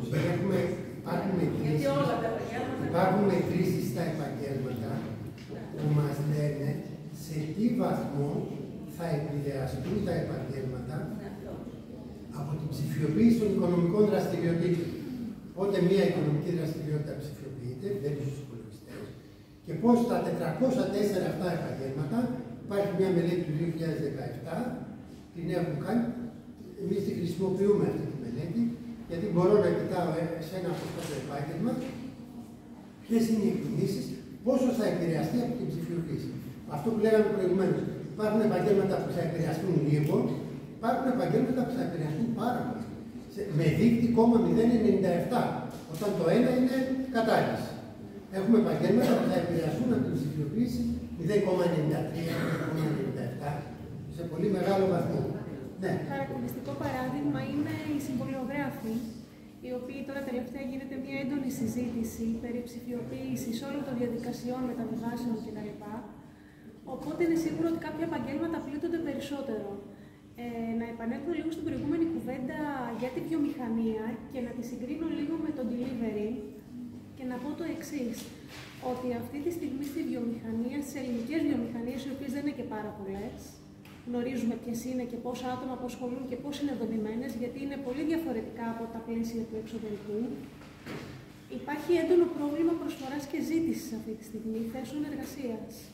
Και αυτό έχει να κάνει κατεβαίνοντας πιο χαμηλά στην πυραμίδα της βιομηχανίας, γιατί πολλοί νέοι άνθρωποι οι οποίοι δεν έχουν τα απαιτούμενα προσόντα για να διεκδικήσουν μια θέση είτε γραφείου είτε πωλήσεων, είτε μια θέση με αυξημένα καθήκοντα, δεν θα στραφούν στη βιομηχανία ως ανειδίκευτοι εργάτες ενδεχομένως, αλλά θα προτιμήσουν τον delivery ή μια άλλη πιο ευέλικτη μορφή εργασίας. Οπότε αυτή την περίοδο στην αγορά εργασίας, ειδικότερα της βιομηχανίας, υπάρχει πολύ έντονο πρόβλημα προσφοράς και ζήτησης θέσεων. Εννοείται δηλαδή ότι υπάρχουν πολλές κοινές θέσεις που δεν μπορούν να πληρωθούν. Και ναι και όχι. Θα έλεγα, συμφωνώ και διαφωνώ κατά τον χρόνο. Σε ένα βαθμό υπάρχει. Το ζήτημα της έλλειψης των δεξιοτήτων στην ελληνική οικονομία είναι ένα γενικότερο ζήτημα, με πολύ μεγάλη συζήτηση και σε μεγάλο βαθμό πολύ παρεξηγημένο. Αυτά που κυκλοφορούν κυρίως σε εφημερίδες και σε τέτοια δεν ακουμπάνε σε μια Δεν μιλώ για παραπληροφόρηση. Όχι, δεν είναι συνειδητή παραπληροφόρηση. Είναι λίγο άγνοια μιας πραγματικότητας που υπάρχει. Ναι, δεν υπάρχει και έντονο τέριασμα των. Δεν υπάρχει, ναι, αυτονομάτικα. Ναι. Ισχύει σε κάποιο βαθμό, αλλά όχι σε πολύ μεγάλο βαθμό. Είναι μια μεγάλη συζήτηση. Καλό θα ήταν να μην εμπλακούμε.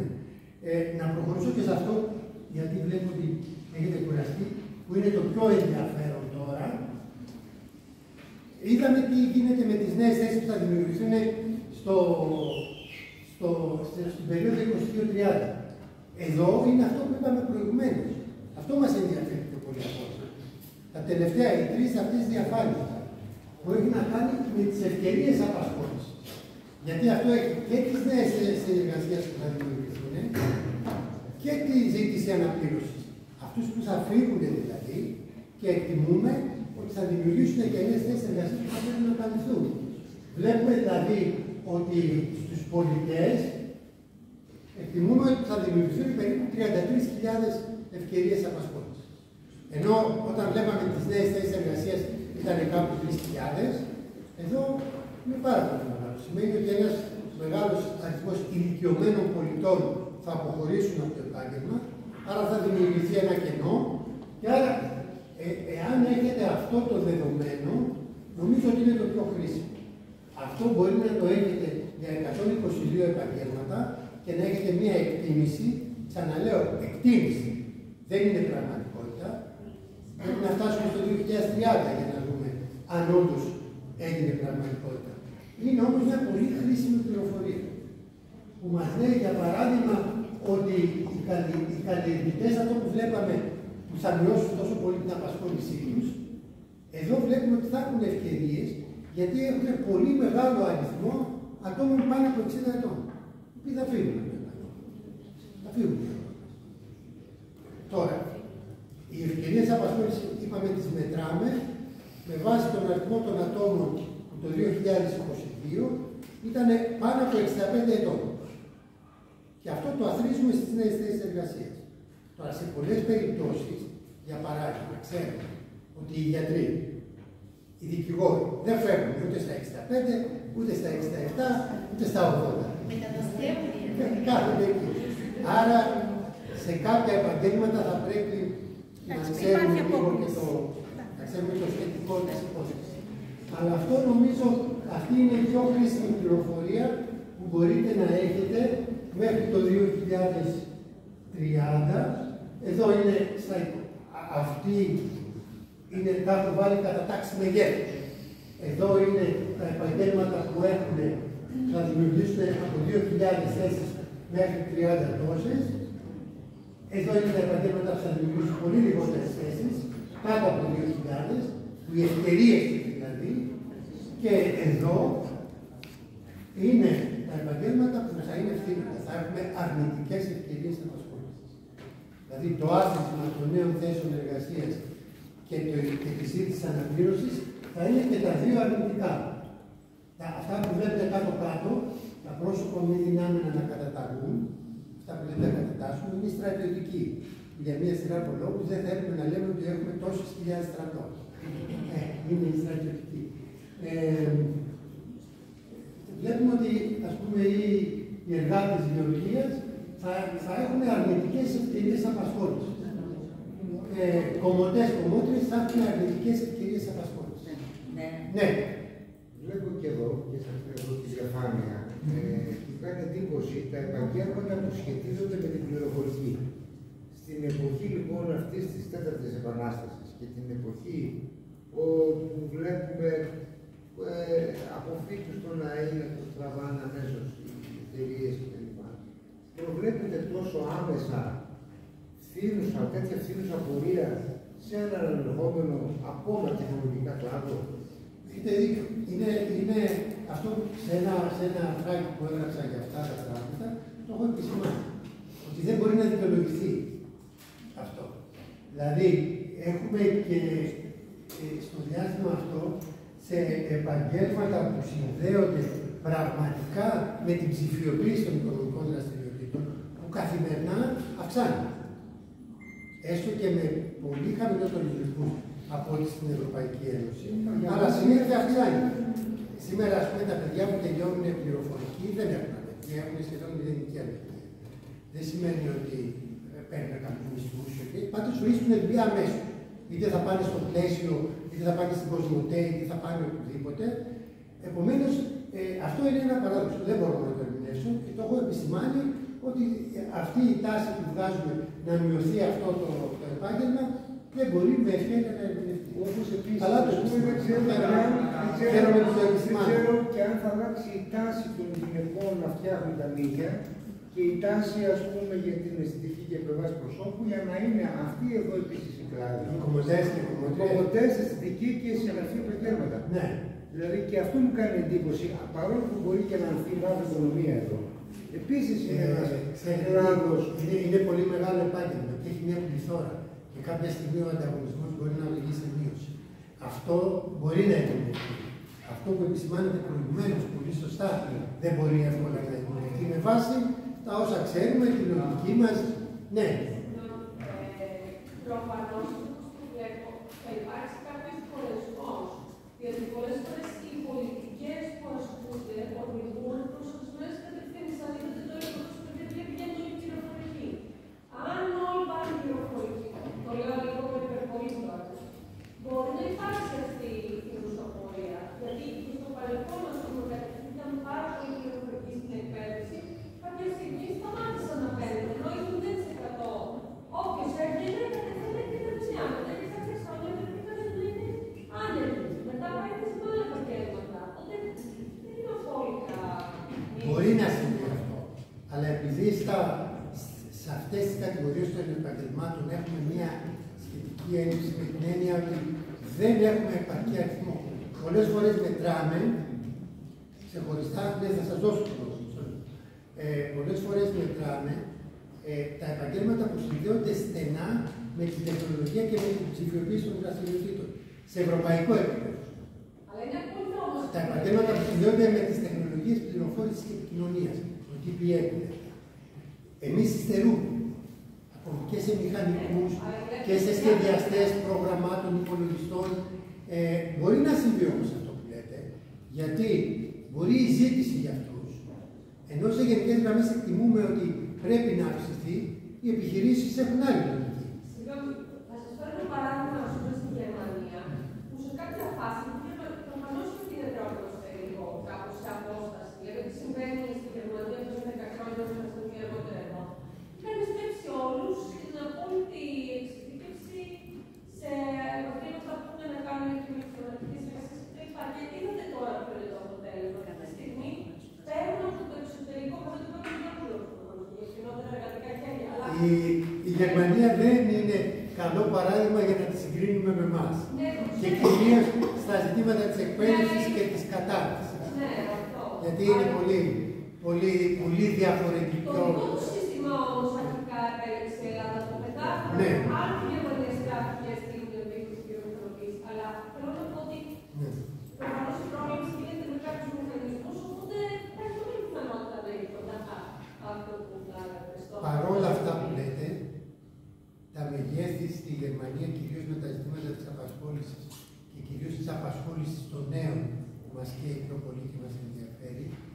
είναι εξαιρετικά μικρά. Δηλαδή η ανεργία των νέων στη Γερμανία είναι 2 με 3%. Τα παιδιά που βγαίνουν από τη μαθητεία, το σύστημα αυτό της μαθητείας, δεν ξέρω αν το γνωρίζετε, είναι εξαιρετικά ενδιαφέρον, βρίσκουν αμέσως απασχόληση. Αμέσως. Η μαθητεία είναι απόλυτα κοινωνικά καταξιωμένη. Και όταν τα παιδιά από την τρίτη γυμνασίου χωρίζονται, οι μισοί περίπου πάνε σε αυτό που λέμε εμείς το Λύκειο και άρα θα έχουν... Ναι, όχι, χωρίζονται στα 13 χρόνια υποχρεωτικής εκπαίδευσης. Έχουν 13 χρόνια. Και χωρίζονται λοιπόν μετά και οι μισοί πηγαίνουν στη μαθητεία, η οποία μαθητεία έχει πρώτο επίπεδο 3 χρόνια, δεύτερο επίπεδο άλλα 3 χρόνια και βγαίνει ένας ηλεκτρολόγος που είναι εφάμιλος με το μηχανικό που έχει διδακτορικό. Κοινωνικά απόλυτα καταξιωμένο. Ανεργία νέων 2 με 3% που είναι ανεργία τριβής. Δηλαδή αλλάζω μια δουλειά και πάω από τη μία στην άλλη. Επομένως, το ζήτημα της κατάρτισης και της εκπαίδευσης στη Γερμανία είναι πολύ διαφορετικό. Ναι, τόση ώρα έχετε σηκώσει το τέξι, θα κουραστείτε. Κάνουμε λίγο γυμναστική. Εγώ εργάζομαι στον χώρο της πληροφορικής προσλήψης. Και μέσα σε 2 χρόνια είχαμε περίπου 35% αλλαγή στους ανθρώπους σε τι επίπεδο. Στο ότι πλέον σταματάνε να είναι εργαζόμενοι μας και ανοίγουν μια εταιρεία κάπου στο εξωτερικό και κόβουν τιμολόγιο παροχής υπηρεσιών. Πρώτον. Το δεύτερο το οποίο εντοπίσαμε είναι το εξής. Ότι προσλαμβάνονται από μια εταιρεία κάπου και παρέχουν τις υπηρεσίες τους σε εμάς. Τι θέλω να πω με αυτό. Ξεκινήσαμε την ανάλυση των δεδομένων, αναφέροντας πως αυτό έχει μια ερευνητική διάσταση, δομή, με τη διαδικασία της προσφόρησης. Άρα, άμα βάλουμε κάποια δεδομένα σε αυτή τη διαδικασία, θα μας δώσουμε και κάποια αποτελέσματα. Όταν έχουμε εμείς πάνω από 35% εξαφάνιση αυτών των ανθρώπων στον χώρο της πληροφορικής, συνεχίζουν όμως αυτή την ανάλυση της πληροφορικής, αλλά εξαφανίζονται από το να μπορείτε εσείς να τους καταγράφετε μέσω των συστημάτων σας, που το σύστημά σας καταγράφει τη διαδικασία πρόσληψης κανονικά, έτσι, ορισμένο για όλες τις επίσημες καταγραφές. Άρα θέλω να πω πως αυτή τη στιγμή προσπαθούμε τώρα εδώ να βρούμε το παράδοξο, αλλά αν το σκεφτούμε στο ότι υπάρχει απάντηση, γιατί αυτό στηρίζεται σε κάποια δεδομένα, τα οποία απολύουν αυτά τα δεδομένα, είναι αυτό το οποίο εμείς λαμβάνουμε, τα ρεαλιστικά δεδομένα. Αυτοί όμως οι άνθρωποι κάπου είναι καταγεγραμμένοι. Δεν είναι καταγεγραμμένοι, υπάρχει το LinkedIn ή άλλο μέσα, μπορώ να αναφέρω 2-3, όπου αυτοί οι άνθρωποι εκφέρουν τα βιογραφικά τους και τις υπηρεσίες τους. Και αναρωτιέμαι εγώ, οι έρευνες αυτές που είναι πραγματικά αξιόλογες στο να λάβουν κάποιο αποτελέσμα από συζήτηση και διερεύνηση. Ανεξαρτήτως αν είναι σωστά ή λάθος. Δεν θα μπορούσαν να εξυγχρονιστούν και με κάποια άλλα εξωτερικά στοιχεία πέρα της εργατικής ελληνικής νομοθεσίας, ώστε να βρούμε λιγάκι τις αποκλήσεις και να εστιάσουν τι περισσότερο πιθανότατα με κάποιες παραβάσεις. Καταλαβαίνω τι λέτε. Εγώ δεν το δουλεύω το μοντέλο, δεν ξέρω. Εγώ παίρνω τα αποτελέσματά του και χρησιμοποιώ. Δεν ξέρω αν υπάρχει τέτοια δυνατότητα να βάλει τέτοιου είδους άτυπα δεδομένα μέσα. Ναι, δεν το ξέρω αν μπορεί να το κάνει. Αυτό που ξέρω είναι ότι θεωρείται ίσως το πιο αξιόπιστο μοντέλο που κάνει προβλέψεις σε παγκόσμιο επίπεδο. Γιατί το χρησιμοποιούν εκτός από τις υπηρεσίες, εθνικές υπηρεσίες, το χρησιμοποιούν μεγάλες πολυεθνικές εταιρείες για να κάνουν τη δικιά τους δουλειά. Δεν ξέρω, αυτό που λέτε δεν το αμφισβητώ, αλλά δεν το ξέρω. Δεν το ξέρω καθόλου. Αν βάλουμε μέσα σε μια εξίσωση, ναι. πιθανότατα να πρόκειται ότι θα φύγει κάτι που πρακτικά δεν για αυτό. Είναι ο τρόπος ο οποίος αυτοί οι άνθρωποι θα εργάζονται. Ναι. Έχω μια ερώτηση επίσης που έχει να κάνει με το πλαίσιο της έρευνας. Θα αναφερθώ και εγώ στο θέμα της κλιματικής αλλαγής και στο φαινόμενο των φυσικών καταστροφών που όλο και περισσότερο και γενικότερα των συνθηκών κρίσης που όλο και περισσότερο γίνεται ο κανόνας, ο νέος κανόνας. Επίσης, όταν έχουμε τέτοια ακραία περιστατικά, συνήθως έχουμε πολύ μεγάλη μεταβολή στον τρόπο που οι κυβερνήσεις λειτουργούν. Έχουμε πολύ μεγαλύτερη παρεμβατικότητα. Εμείς οι οικονομολόγοι δεν έχουμε συνηθίσει κυβερνήσεις και μάλιστα με νεοφιλελεύθερη σειρά να έχουν τόσο παρεμβατικές πολιτικές στην αγορά. Και αναρωτιέμαι αν αυτά εδώ πέρα τα μοντέλα ουσιαστικά αν λαμβάνουν υπόψη αυτές τις παραμέτρους. Κρίση που πλέον γίνεται κανόνας και υψηλή παρεμβατικότητα των κυβερνήσεων πλέον στην άσκηση πολιτικής προφανώς που επηρεάζει και την αγορά εργασίας. Εξ όσων γνωρίζω, δεν το ξέρω ουσιαστικά πολύ καλά. Νομίζω ότι τα λαμβάνεται. Γιατί είναι πάρα πολλοί παράγοντες που μπαίνουν μέσα στο σύστημα για να βρουν προτέξει. Η δημόσια πολιτική ασφαλώς σε πολύ μεγάλο βαθμό και τις παρεμβάσεις, τις επιμέρους παρεμβάσεις που μπορεί να γίνονται, νομίζω ότι τις λαμβάνει υπόψη. Νομίζω πως αυτή ήταν και η τελευταία διαφάνεια. Σας ευχαριστώ πολύ, σας κούρασα πολύ. Μπορούμε να τελειώσουμε τώρα.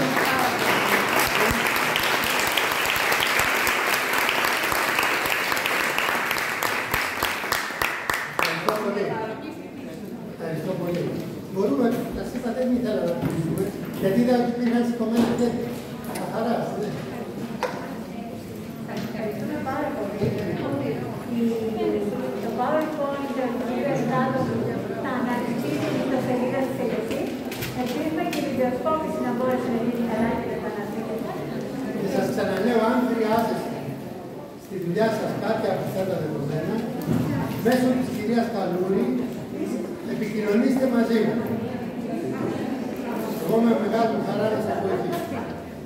Ευχαριστούμε πάρα πολύ.